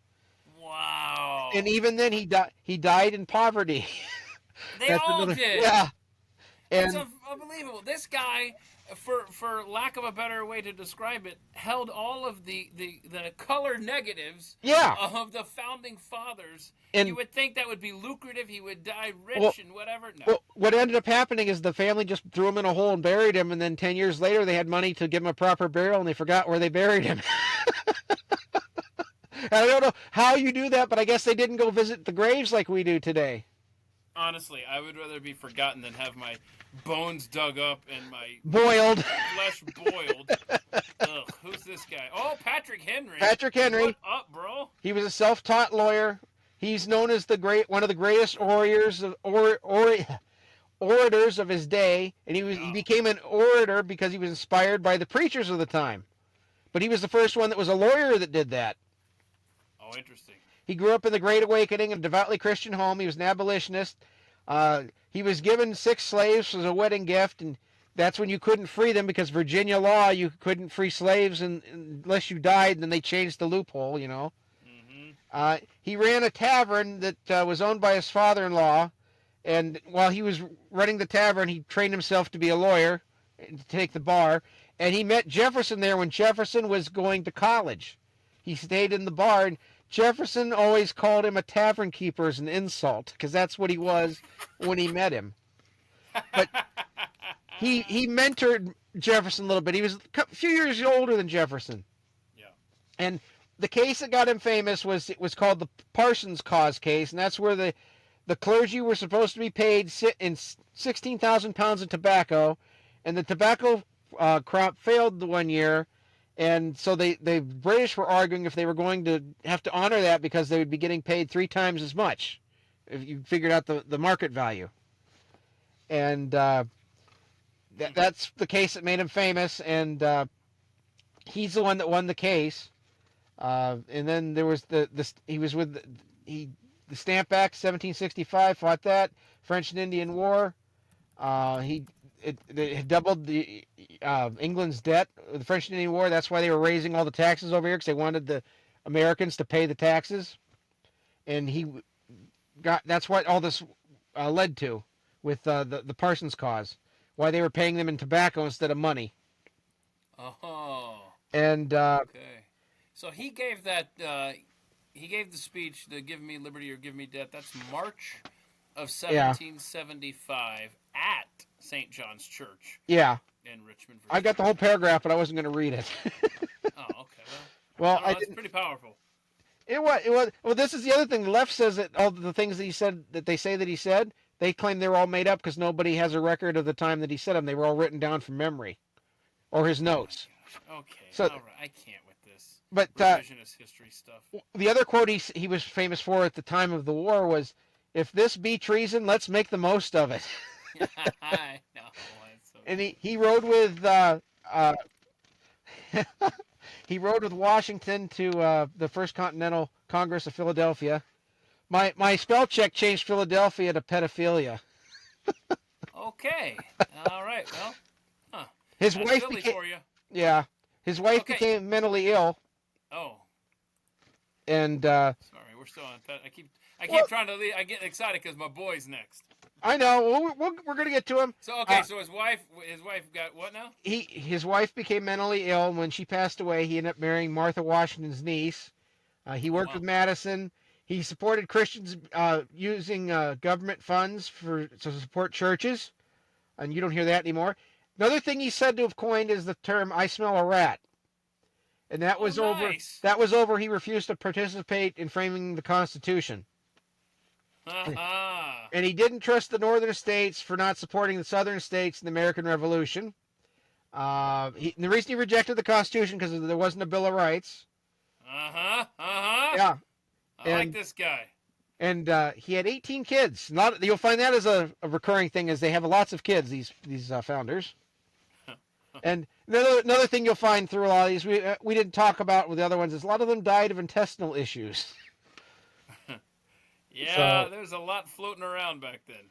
But he also brought the importing of slaves to an end in 1778. Boom.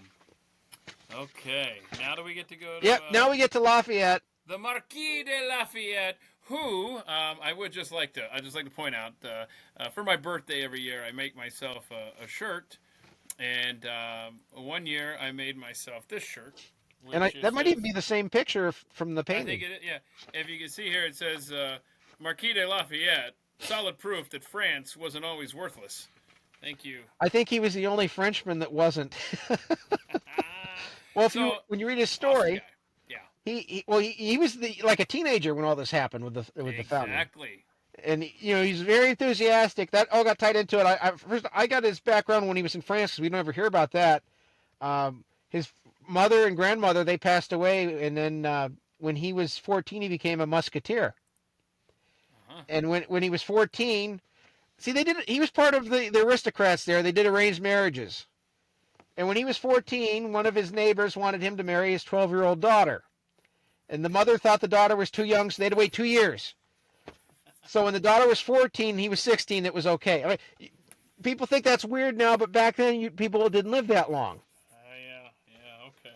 But I know, man. Yeah, and still weird. Well, you don't even think about them being married, that young Lafayette and everything. You just think about him coming over here as a teenager, and he already had a kid by the time he came over here the first time. Yeah. So, I mean, and with George Washington not being able to have kids, they assume he was sterile. I think that was a God at play there, because if Washington had descendants, we would be seeing them. They'd always go to him all the time in the news. What's your opinion of this? Is Washington's descendant? Yeah. Well, I mean, don't you ever think about that? Yeah. Hell, they could be our king today, right? Yeah, I mean, but, and his because Martha had kids from another marriage. I think that's how they were related to Robert E. Lee, right? Yes, yes, And yes. I you never think hear you're about right. Lee's descendants either. I think he had some. Yeah. So he was basically the son that Yeah, Washington he was had. adopted son of Washington. That's how it was regarded. Hmm. And he had to sneak over here to come over here because his father-in-law didn't want him coming over here and abandoning his daughter. Yeah. This guy. And oh, here's a fun fact for you. And I'm sorry, I already have to give the answer. It'd be a fun trivia question. You can use this at parties this weekend, y'all. Okay, so go up to your friends and say, name the foreigner who has more things named for him in the United States than anybody else, and it's Lafayette. I mean, Well, just think of it: the cities, the streets, all that good stuff. he's It's not this even guy. considered a foreigner because after they framed the Constitution on what a natural-born citizen was, Congress passed a law, special law only for Lafayette, only him and all of his descendants to the end of time, they're American citizens. So That is so cool. I kind of So wonder cool, man. what does he descendants today? Yeah. Where are they? Because you don't hear about them. I don't know. That's a great question, and we need to find out. And I mean, he's got a statue in the U.S. Capitol. Yeah, I mean, for this now, guy was so important to our existence. I got told that they rotate those statues in and out of the Capitol sometimes. I don't know if he's still there or not. Uh oh. Now I'm getting a little concerned, bro. Well, I got told that back in the '90s when I was there for a visit. You're But gonna make me ask Grok again? he defied the king to come to America. He bought a ship to come over here on a trade ship, and he bought all the cargo on the ship so he could get over here, because he was afraid that the king would catch him. And when he got here, Franklin knew him in France, and by then Franklin had got here, and Franklin was his biggest supporter. He couldn't speak English, so he taught himself English on the boat ride over here. And within a year, he was fluent in it. This guy. This guy. By the way, you're right, man. The statues in the U.S. Capitol are occasionally rotated in and out, though it's not as a frequent or routine process. I bet it's Blah been blah more blah. frequent in recent years. I bet it has. Oh gosh, I bet it has. Let's see. Hold on. Well, there's too much here, but yes, you're correct. He was so enthusiastic for the American cause. He offered to serve without pay, and after that he did that. Congress made him the Major General. Freaking hero. But that's probably because they figured they'd have to pay him. Uh, Yeah, we don't have to pay this guy a so general he's the salary. Major General. That's And awesome. Washington wouldn't let him run his own regiment at the beginning because he was a foreigner. But by the end, they became such close friends, father and son. There, he did. Yeah. But Oh, he was his partner in all sorts of battle planning. Yes. Okay. What else we well, got? Oh, he went back to France a couple times during yeah. the war. And when he went back the first time, the king arrested him, but he put him on house arrest for 8 days just so he would save face. He escaped. Yeah, well, no, he got sent back, but Lafayette wanted to invade England and lead the army from France to invade England. The king wouldn't do it, so he came back to America. And Washington ended up sending him to Virginia with General von Steuben, and he was at Yorktown there, and we went into that a little bit earlier. He brokered a trade agreement with France after the war. Now, this is the other interesting thing I mentioned to you off air. He was one of the co-founders of the Society of the Friends of Blacks to Abolish Slavery, and that was in France. And they orchestrated stopping the slave trade to France. And when he came back over here, he's the one that talked to all the founders about abolishing slavery. And some say that's why Washington ended up freeing the slaves in his will, was because of Lafayette's influence. But you never hear about this Lafayette being an abolitionist. You don't hear anything about that at all in his bio anywhere. I found that out as an adult. And when he came back 50 years later, it's because he got invited over here to come back. He was only supposed to be here for a few months, and he ended up staying for a year and a half. He went all over the place. And he went to all 20. There were 24 states. He went to all of them, and he brought his son with him, George Washington Lafayette. He named him after George Washington, and he may have been the first person to name their son after George Washington. Oh wow! Because it was Yeah. it was when he went over the first time that his son was born, and he was over in France during the Revolution, and he was one of the key figures, but he wouldn't get involved with a lot of the stuff the French were doing because he stood for the American idea of freedom. And he was always clashing with them. He ended up fleeing to the Netherlands. He got imprisoned. He got offered to run a position in Napoleon's government. He turned it down. And when James Monroe invited him over here, he went to Washington's grave, and that was the first time he'd seen the grave because Washington had died by then, 50 years later, Right. And when he was on the Ohio River, the boat sank, and his son saved his life, and he went and got some of the dirt in Valley Forge when he went to Valley Forge, and that got sprinkled on his grave when he died. Wait a minute. Say that again. What got sprinkled on his grave when he died? He took some dirt from Valley Forge because that was Washington's home, and his son sprinkled on his grave when he died. And he got some soil from Bunker Hill too. And when he died in France, the king gave him a state funeral, and people claimed it was so the commoners couldn't go to the funeral. But he was given all these honors, and in America, he was the only person, I don't know if it's changed now, but he was the only foreigner who's ever given a funeral as high as a presidential funeral. Wow. And I forget what day you were talking about, the inaugurations, people giving a speech. And John Quincy Adams gave a 6-hour speech for a eulogy for him. Oh, my gosh. And John Quincy Adams is one of my ancestors, and he was banned from speaking in the Senate anymore because he was always bringing up abolishing slavery. John Quincy Adams gave a 6-hour speech at Lafayette's funeral, you said? Yeah, I think it was 6. Maybe it was 3. It was a long speech. I couldn't believe how long of a speech it was. Yeah, because the one that I pointed out on my day job, Pat Gray Unleashed, that you're referencing, was Fidel Castro has given 5-hour speeches before. Let's see. But John Quincy Adams was an awesome guy, too. Well, I'm proud to be a descendant of John Quincy Adams because they shut him up and people try to shut me up for the same reasons. That is, wow. Okay, so let's see. Who we got? Benedict Arnold's next. Okay. And now everyone knows who Benedict Arnold is, but they don't know what he did. Well, he's considered the American Judas. Right. And he was a son of a merchant. His great-grandfather was governor of Rhode Island. His father lost his business, became an alcoholic. Benedict Arnold studied apocrity. I can't say it. Apothecary. It's where they do the medications. Oh, okay. Yeah. He's a medicine man. Yeah. He commonly told a tale of the French and Indian War where he served 13 days and deserted. People make up a lot of stories about Benedict Arnold always being a traitor because it's become folklore. So it's hard to find out what stories are accurate for a lot of this. But I tried to just have the ones that are verified. Mm-hmm. At the start of the war, he was a shipping merchant, and his first wife died at the capture of Fort Ticonderoga.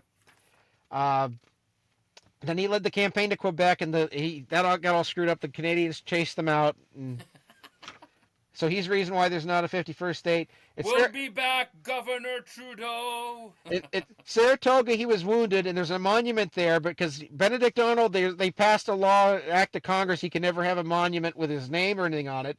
They have a monument with a boot as the nameless soldier for what he did at Saratoga. And that was put there in the 1860s. And Washington put him in charge of Philadelphia. He was one of the major generals of the whole war. People don't... Yeah. If it had gone a little differently, he would be celebrated today. Well, I mean, he got jealous, right? Because he was passed over for... Well, that, and he was mad that Congress wouldn't pay him. That's fact, yep. But the other part of it was his second wife was Peggy Shipton, and she was Tory. Yeah, it's always a woman. Well, it's in the Bible about how women influence their husbands and everything, and so this is biblical. And he got accused of corruption, and he married into this loyalist family, and he just got tired of all this grief he was getting from the Congress and everything, so he switched sides. And how he switched sides was his wife was she was the ex-girlfriend of Major John Andre, and that's who he defected to. And he got promised he'd get all these things if he defected to Britain. But what ended up happening was the British didn't trust him either because he was a traitor to the American cause. So he was screwed either way. Yeah.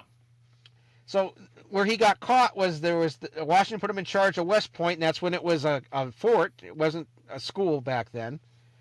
And he was going to surrender it to the British. And I think it was Andre that was coming. Where he had the letter from Benedict Arnold, and they ended up searching him on accident there. They didn't know that he was a spy, and they found this letter, and that's how they found out that Benedict Arnold was the traitor. And Washington was going to be there at West Point that day, so if Washington had been there with Arnold, he would have been captured or killed. Yeah. And Yepers. Andre ended up getting hanged. The British wanted him back, and Washington refused, and he hanged Andre.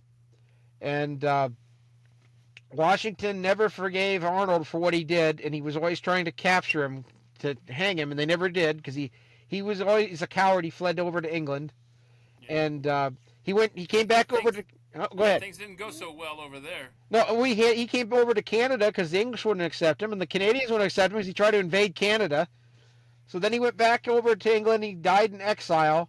And a man without a country, literally. And the story that goes with him that there's no way to verify it, but they always say that on his deathbed he wanted to wear his American uniform, and he regretted what he had done, and he asked God to forgive him. And wow.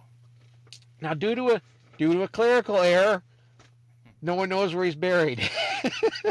So he doesn't even know what his where his grave is. So we go from two graves to no grave, and he had no military honors in the British when he died. And Benjamin Franklin said about him, "Judas sold only one man. Arnold sold 3 million." Ben Franklin. Oh, Ben Franklin had some good ones there. Yeah, he did. Who's this cat? That's John Trumbull, and he's known as the painter of the American Revolution. Now, all those paintings you see of the battles and the signing and everything, this is what people don't realize about those is he interviewed all the people that were there, so the compositions are as close to the reality as they could be. They're not just something he invented. And, okay, that is really good to know. And his backstory was his brother was the first Commissioner General in the Continental Army. He had another brother that was the second Speaker of the House. He could only see out of one eye. And he went to Harvard. He graduated at age 15. He was a soldier. He sketched battle plans for the military when in the Revolution. He was at the Battle of Bunker Hill.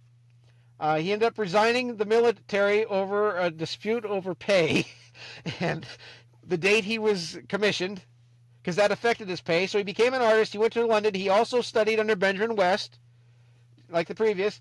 Then he met Franklin there. He started painting portraits of all the Americans that were in France.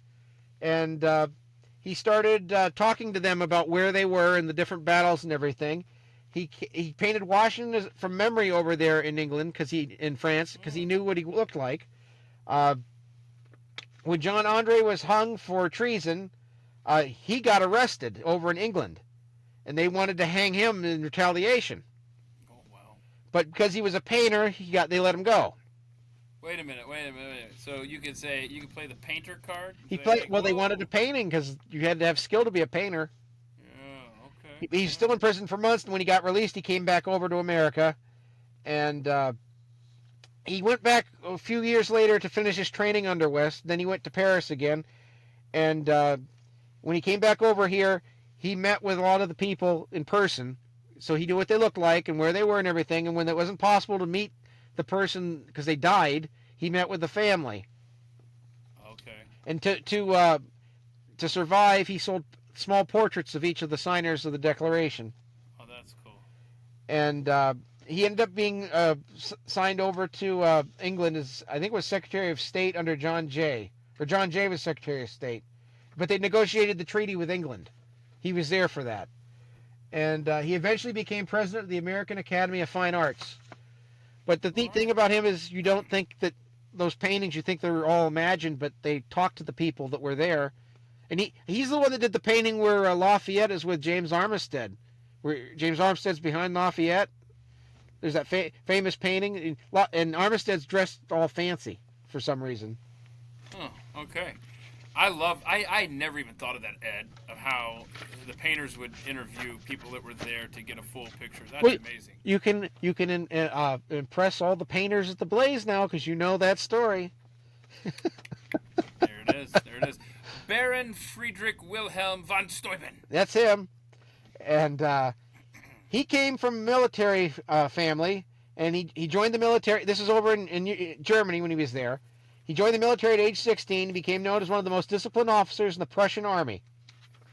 And the Prussian army is the most disciplined army on earth at that time. And he was in that. He was in the 7 Years' War over there. He was a chamberlain for 11 years, and that's where he got the title of being a baron. And that was his niece was married to a lord, and that's how he got the title. And he was unable to find work with no wars going on, so that's why he talked to Franklin. This is another thing. Soldiers could be an occupation. You could go to other countries and fight in their wars for them. That was a common thing back then. Yeah. He ended up Those going. are called mercenaries. Well, they didn't call him that back then. And he wasn't, because he is responsible for whipping our army into He's the shape. father of the American military. That's what he was always known for. And how he got over here was he got to know Benjamin Franklin when he was in France, and Franklin recruited him. And then when he wrote Congress, he exaggerated all the great deeds that he did or he'd done. And I mean, who among us? well, Franklin did a lot of that. And when he came over here, he was dressed up all in his uniforms and everything. And then him and his staff, they were all dressed in red, and people thought they were British, and they almost got arrested right off the boat. And he ended up reporting to Washington and Valley Forge, and he was supposed to get paid after the war, so there's another part of it again. And then what happened, Ed? Well, he ended up they gave him land instead, and they made him a citizen. All right. Hey, that's not a bad deal. No, but we'll get to the bad deal, what they do to him now, but Washington named him Inspector General, and he's the one that developed. Before he came over here, the Army just they were good old boys, and they just stayed wherever they wanted all over the camp, and they didn't do latrines and all that stuff. And he's the one that really disciplined, we're going to do this here. This is where the mess hall is. This is where we do that, It was chaos until we got here. Chaos. And the soldiers were getting sick, and there was no discipline, and they were leaving, and just chaos, honestly. And you can say this about so many different individuals who were involved in the war effort. You can say what I'm about to say about so many, but I really think with the Baron here that if he doesn't come over here and whip our army into shape, I think it's safe to say that we lose this. I think war. he's one of the most crucial people, actually. Crucial. Yeah. That's the word. Thank you. It's crucial to the American victory. And again, Lafayette is, and Washington, of course, is, and there are so many individuals who are crucial to the story. And think about that. This guy for sure is one of those critical pieces. Think about what the world was like there. They couldn't send an email or a letter in a few days. That had to go over on a boat, and the news came back, and they had to go across land, all this stuff. And you had maybe 6 months before somebody would react. Yep. And all these people just happened to be there at the right time in the right place. I love how this guy comes over here and he's barking at him in German. Well, he didn't speak English. Alexander Hamilton and John Lawrence translated his orders into English. Hilarious. Now, some of the sources claim that he was swearing at the soldiers in German, but I don't know if that's true because Washington didn't tolerate swearing in the army. Yeah, but Washington didn't speak German. I know. That's why I don't know if it's true or not. And he kept meticulous records so the Congress couldn't grift on the war. That was the other thing that happened. And he trained the volunteer army to be a standard army. He created the model where you'd have the Company A, Company B, and all that. Let's see. He led several battles. He sat on the court-martial of John Andre, who was with the Benedict Arnold. He was the British soldier that we captured and hung. He was Washington's chief of staff. He got discharged in 1784. He became a U.S. citizen. He was given an estate. One of the interesting things is he has a holiday. Did you know that? Von Steuben Day is September 17th. What? And September 17th is already taken. But What? That's his day. It was probably a gay day, knowing how every day's gay now. No. But No. the September 7th, parade, Constitution Day. the Go ahead. parade in Ferris Bueller's Day Off is the von Steuben Day parade in Chicago the year it was filmed. Oh, September 7th is Constitution Day is September 17th. So we need to find a different one for. Well, that's his birthday. That's why it got. My bad. Okay, I didn't remember that. Did they say that? I don't know if they said that in the film or not, but I always knew that was filmed on his day. That's it. The parade. The parade. Okay. Now he got purged from history in World War I because he was German. That was Woodrow Wilson again. And they even threw out some of the things that he did in the military because a German came up with them. And wow. He was gone from history till the 90s, and then he came back because in the 90s they started to say that he was gay.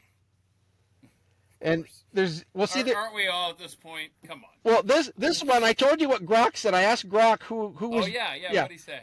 Grok told me he did the first Pride parade at Valley Forge, and he just wore his hat and his boots, and he rode his horse naked through camp.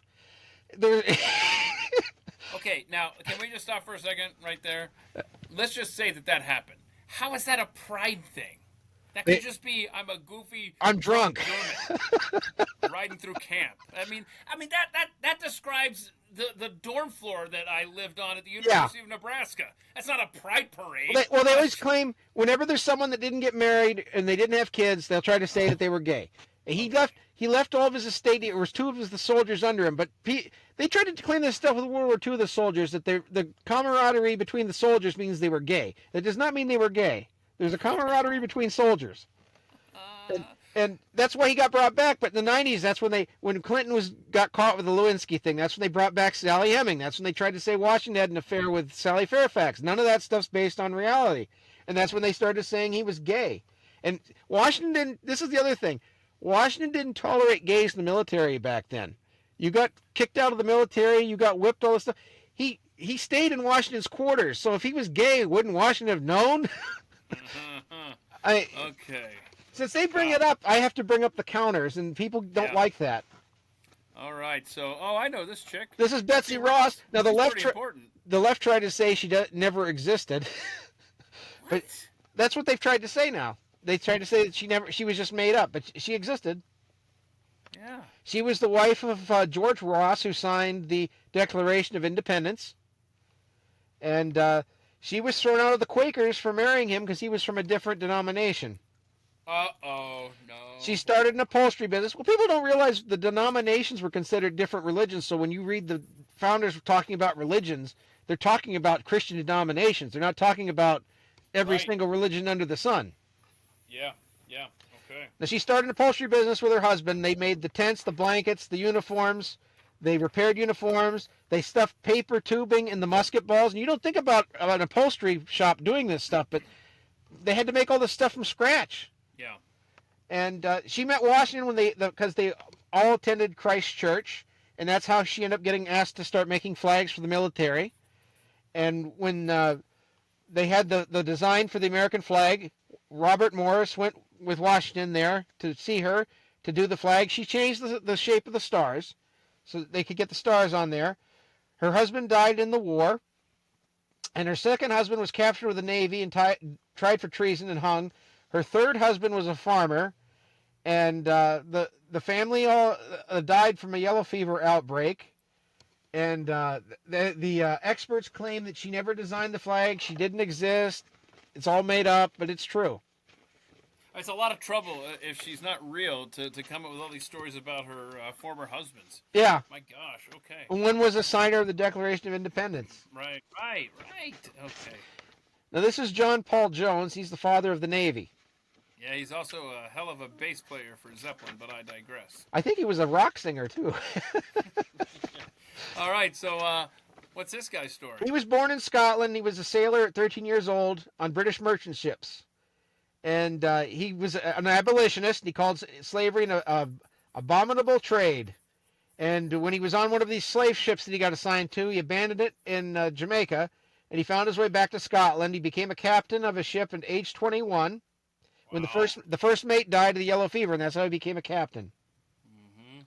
He flogged a man of mutiny who died from his injuries, and then made him a. He got arrested, and when he was out on bail, he fled, and he went to America, where he had a recently deceased brother. And he moved into the property there.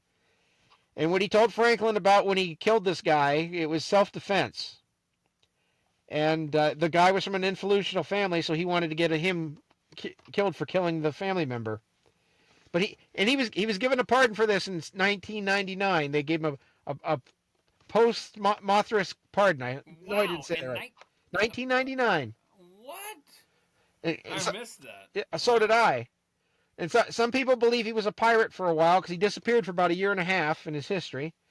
And when he came back, that's when he added the Jones to his name. Oh, okay. And he did several. He was commander of several ships, and most of the fighting he did in the war was over. He would stop the trade ships coming here from England. He was over there in France and England. Okay. And when France became the first nation to recognize America, his ship became the first American vessel saluted by the French. Oh wow! And he went after the British merchant ships and supply ships. He got into a fight with John Adams. Now, if you see some of the movies, how they would fight with the ships, they would have the ships kind of cruise against each other and then fire the cannons and go by. Yeah. And he did a lot of battles with that. I just didn't want to be redundant with them all. Okay. But after the war, what he ended up doing was he went over to fight in the Russian war. And he was in charge of the Russian Navy.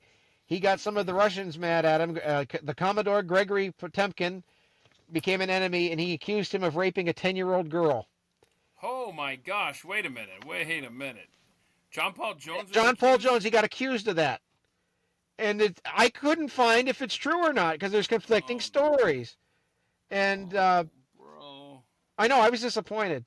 Yeah. And what he ended up doing was he fled to France, and he died at age 45 of intestinal problems. They found him dead in his room.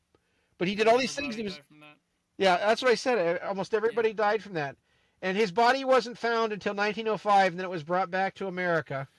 And FDR wanted to make a movie about his life, but the script got rejected. So I don't know what that was about. Wow. Because FDR did that movie where Walter Houston becomes president and becomes a dictator, if you remember. I think it's called Gabriel over the White House. I don't know that. And Woodrow Wilson was the one that wrote the book that Birth of a Nation was based on. He didn't write it. He had the screening at the White House. Well, no, he was involved with the story. He wrote the book and the screen. Really? Yeah. That's why I always connect the two together because I have the film background and they did those two horrible films. Okay.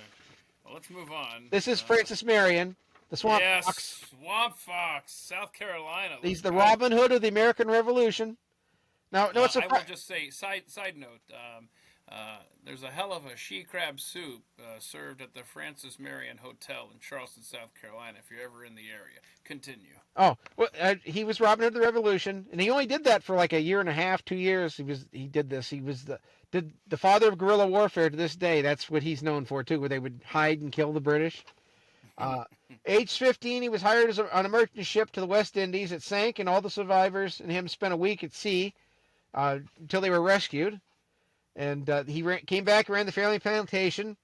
When the British seized Charleston, he wasn't there, so they didn't capture him, and that's when he became the Swamp Fox. And it was 50 to 70 backwoodsmen, and they had that island that they would all meet at. He had a broken ankle, so he wasn't there when they captured all of the officers. And he was the only opposition in the region, and his men all came out of Snow Island. That's where they met. So this is like Robin Hood and the Merry Men, Sherwood Forest, all that. It really is. We have so many these stories today. They're all people that are like world figures you think of in folklore, but these people existed. Yeah.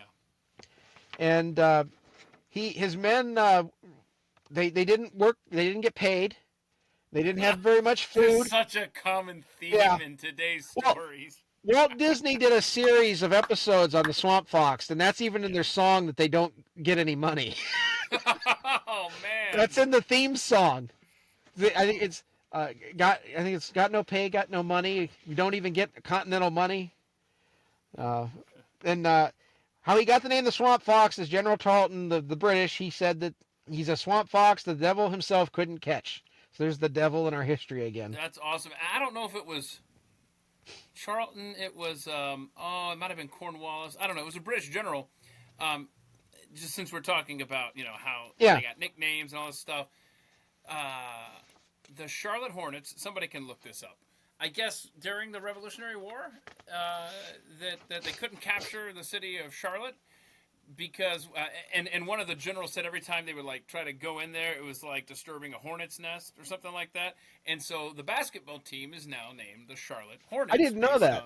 Isn't that fun? Yeah. I love stuff like that. I love historic, like just obscure facts that end up becoming weaved into something that you would never see, like the Charlotte Hornets, for example. Well, it's like the Redskins was named after the captain of the team. It wasn't even named after the Indians as a group in the past. It was named after that one specific coach of the team.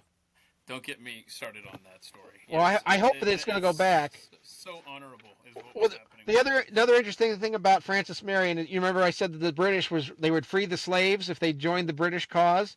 He inherited his slaves and they wouldn't join the British. They wanted to stay and fight with him as part of the Swamp Foxes group, and he never freed them. This is it's not what people think it is, I guess, because there were family loyalty between some of these slaves with their master's family. And it's not to justify slavery or anything. It's just explaining what the times were like. I can't get into that mindset, I can't either, but it's just, it is what it is. Yeah. And I just got a couple more here on Francis Marion. On Francis Marion. I just have like 2 sentences here. Sure. Now, Francis Marion, the left got him kicked out of history books because they claim he raped slaves and he slaughtered Indians for fun, but there's no evidence of that. And that's why he got pulled out of the history books. And when he died, what one of his slaves said of him at his funeral was, General Marion was part rawhide, part vinegar, wrapped around the biggest heart on the continent. And that was a slave that said that. Oh. But not justifying it, we're just understanding the context of the time. Yeah. I'm just hoping we can break this streak of raping of children in our stories here. Well, that's the only one that was it was John Paul Jones, and that kind of shocked me. I almost didn't put him in our list because of that. And there's a statue of him that looks like Vladimir Putin, and he fought over in Russia, so I kind of wonder if it's like the great-great-great-grandson or something, because they look exactly alike. Okay. This is the Culper Spy Ring. We actually got through all of them today. I didn't know we would. That's Major Benjamin Talmadge. He's the only one I could find a picture of, because all the other people were anonymous, Mm-hmm. And how he became head of the Culper Spy Ring is because Nathan Hale was a spy, and he got hung, or hanged, however you want, whatever the proper grammar is. Lay, lie, hanged, hung. Yeah. Tomato. So Washington wanted to do something else, because what they were doing is they were taking military men and they were making them into the spies, and the British kept hanging them. So Talmadge came up to him with the idea, we'll get civilians to do this, and it's just like the girl that works in the tavern, and she just happens to overhear things, and she just goes about her business, and they get the information, and she doesn't get caught. And the competitor with him was Charles Scott, and he was the one that was involved with Nathan Hale. And 3 of the 5 of his 5 of the 5 spies in New York, they got caught. So this is what led to Talmadge being the new head spy master. And their secrecy was so tight, Washington didn't even know the identity of the slaves, not the slaves, the spies. That is so fascinating. We didn't know till the 20th century this even existed. Right. It was the Unbelievable. I have it here somewhere here. I think it was 1929. And when I was looking this up, they even found another one in 2022. 2022, they found another member of the spy ring. And because I look in my books and I go see what's online to see if anything's updated. Or changed. Yeah, well, that too, because I wanted to mention things like what came up with General von Steuben in the Gay Pride Parade. Right. Now, I asked it that again later, and it didn't come up again, so maybe they fixed it. But the other members of the ring, the head one, the next one where they got the name was Abraham Woodhull. He was known as Samuel Culper Sr., and that's how they got to be called the Culper Spy Ring. And how they got what it was named after was when Washington was a surveyor, he worked in Culpeper County, Virginia, and that's where they think that the name came from, as they made it Culper. Then there was Caleb Brewster. He was the courier. Anna Strong. I wonder if it's related to your Wes's wife. There, you said Strong was the last name. No, it's No? no, that's Oh, not it. okay. No, But- Victoria Strong, like like Boston Strong. Oh, okay. I'm sorry, I misunderstood. Nah, you're fine. But she was Anna Strong was a spy. Her husband was considered or confirmed a spy in 2022. He was the one that they found out was a spy in the ring. Nobody knew till then. But before that, she stayed behind in New York, and he got sent away because they suspected him for a spy. The British did, so he fled. And she stayed there. And what she would do is she'd get the messages, and she'd hang different color handkerchiefs and petticoats and things Right. on the clothesline. Incredible. And then Robert Townsend was another one in the group. He went by the name Samuel Culper Jr., and he gathered the intelligence in New York City. He posed as a loyalist merchant. And then there was Austin Rowe, and he delivered messages from New York City to Woodhill. That would have been Culper Sr. And their methods of coding messages, they were still being used into the 20th century. They'd use the invisible ink. They'd use number codes. They had a code book. There was also an Agent 355, and they still debate if that was Anna Strong or somebody else, because it was a woman. And so some of their intelligence, they would just they had designated areas in the wilderness and things. They just they called it a dead drop, and they just leave their parcel there, and then someone would come and pick it up. And they broke a lot of different things. I don't have to list them all off, but they were also they were the ones that found out that one of the generals was a double. It was going to be a turncoat, Benedict Arnold. That's what got them all alerted that somebody was a traitor. Yeah. It was all because of the spy ring. And I always wonder how they told that story before when no one knew the spy ring existed until the 1930s. And all through these people I listed off, That's a fair question. all of them got named since then. Some of them in the 50s and 60s and 70s. They didn't all get to know who they were right at the beginning. They found out that Talmadge was the spy master in the beginning, and then I think Anna Strong came second. Now, some of them are trying to say Anna Strong was never a spy. So, I wonder if they ever got to meet, like a Culper Spy Ring reunion 20 years after the war. Hey, remember that? I would job assume did? so, but we're thinking like 21st century people. I gotcha. Ed, it's a treat, man. I love doing this stuff with you. Me too. Fascinating. There were tons of them I didn't even write down. I had tons of women and stuff. When I got to 35 pages, I'm like, we better stop. I didn't mean to freak you out. Here's what we need to do. And you need to do this on your Rumble channel. Remind everyone where that is. It's rumble.com/. Rediscovering Walt Disney. I've got a couple of Rumble pages because I've got the one with American history too. It's Forgotten American History. And I put all Glenn's founder shows on there, and I've got a lot of the capitalist cartoons from the 50s. Yeah. Ed is just a wealth of history knowledge. And here's my challenge to Ed. And I haven't even mentioned this to you. It just kind of occurred to me when you were here wrapping it up. What I bet you could do if you wanted to, on your Rumble channel, Ed, you could do a 24 hours of Ed marathon where you just talk history, just you. I know. 24 hours, and just let people tune in as they will, or go back and watch it. I bet you could do it. I probably could, but I got that going. I got the comic going. I got so many things going. I'm only an army of one. An army of one. Ed McCrae, Professor Ed McCrae. We got to do this about American folklore figures too, because I have one of the largest libraries of first account American folklore figures from my research on Folked Up America. Original sources. I do. I have the first appearance of Pecos Bill, and that took me forever to find. And what I love about that is he rolls the cigarette on the tornado in the very first appearance, and that was in the Disney cartoon, and they cut that out. But that was in the very first story. That's awesome. And it's got the illustrations and everything. I mean, I always show this if we come back for that. But yeah. You keep an eye on his stuff, and follow him on Twitter. He posts stuff all the time there. At @real_Ed. And if you like this, go back and look at our Walt Disney shows, because we did a lot of this too. We went through. I bet at least a third of the runtime of those shows were all the people that worked with Walt Disney that you don't ever hear about. And that was actually 24 hours. Yeah, worth, well, I think it was a little over 12 24 episodes hours because I. at minimum of 2 hours each. You're right. Yeah. So what I will do, what Ed is referencing there on the YouTube channel, it's at the Mike Show, or at the Mike.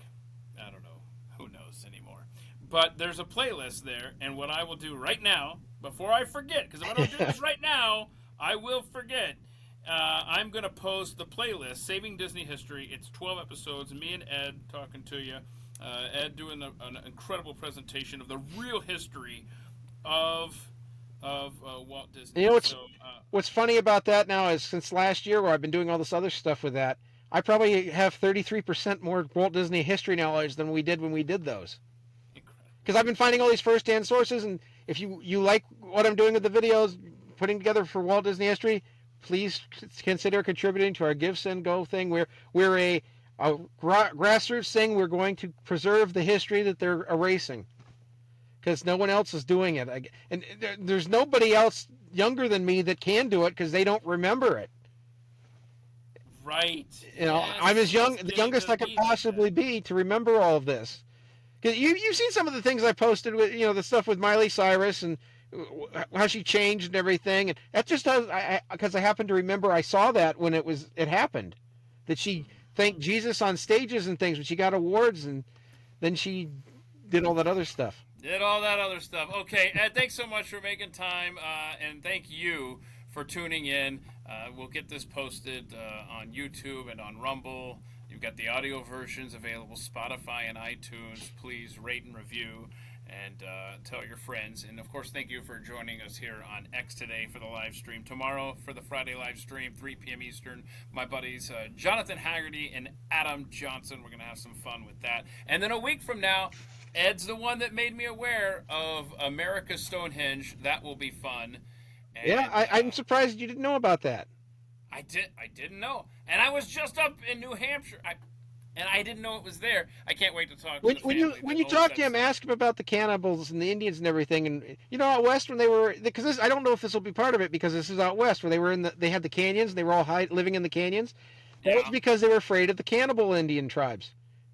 The reason, in the movies, listen to Ed. He's got so much. In the movies where the Indian raises their hand and says how. Yeah. What that is about in their folklore, they said there was a race of cannibalistic giants with red hair in America, and they had 6 fingers on each hand, and they were checking to see how many fingers they had on their hand. That's in their own folklore. See, that's another one. I got to do an episode. I know about the giants, but I didn't know it had to do with the fingers and stuff. Well, they had 6 fingers, 6 toes on each appendage. They had double sets of teeth, and when the Bible talks about giants, it describes them the same way.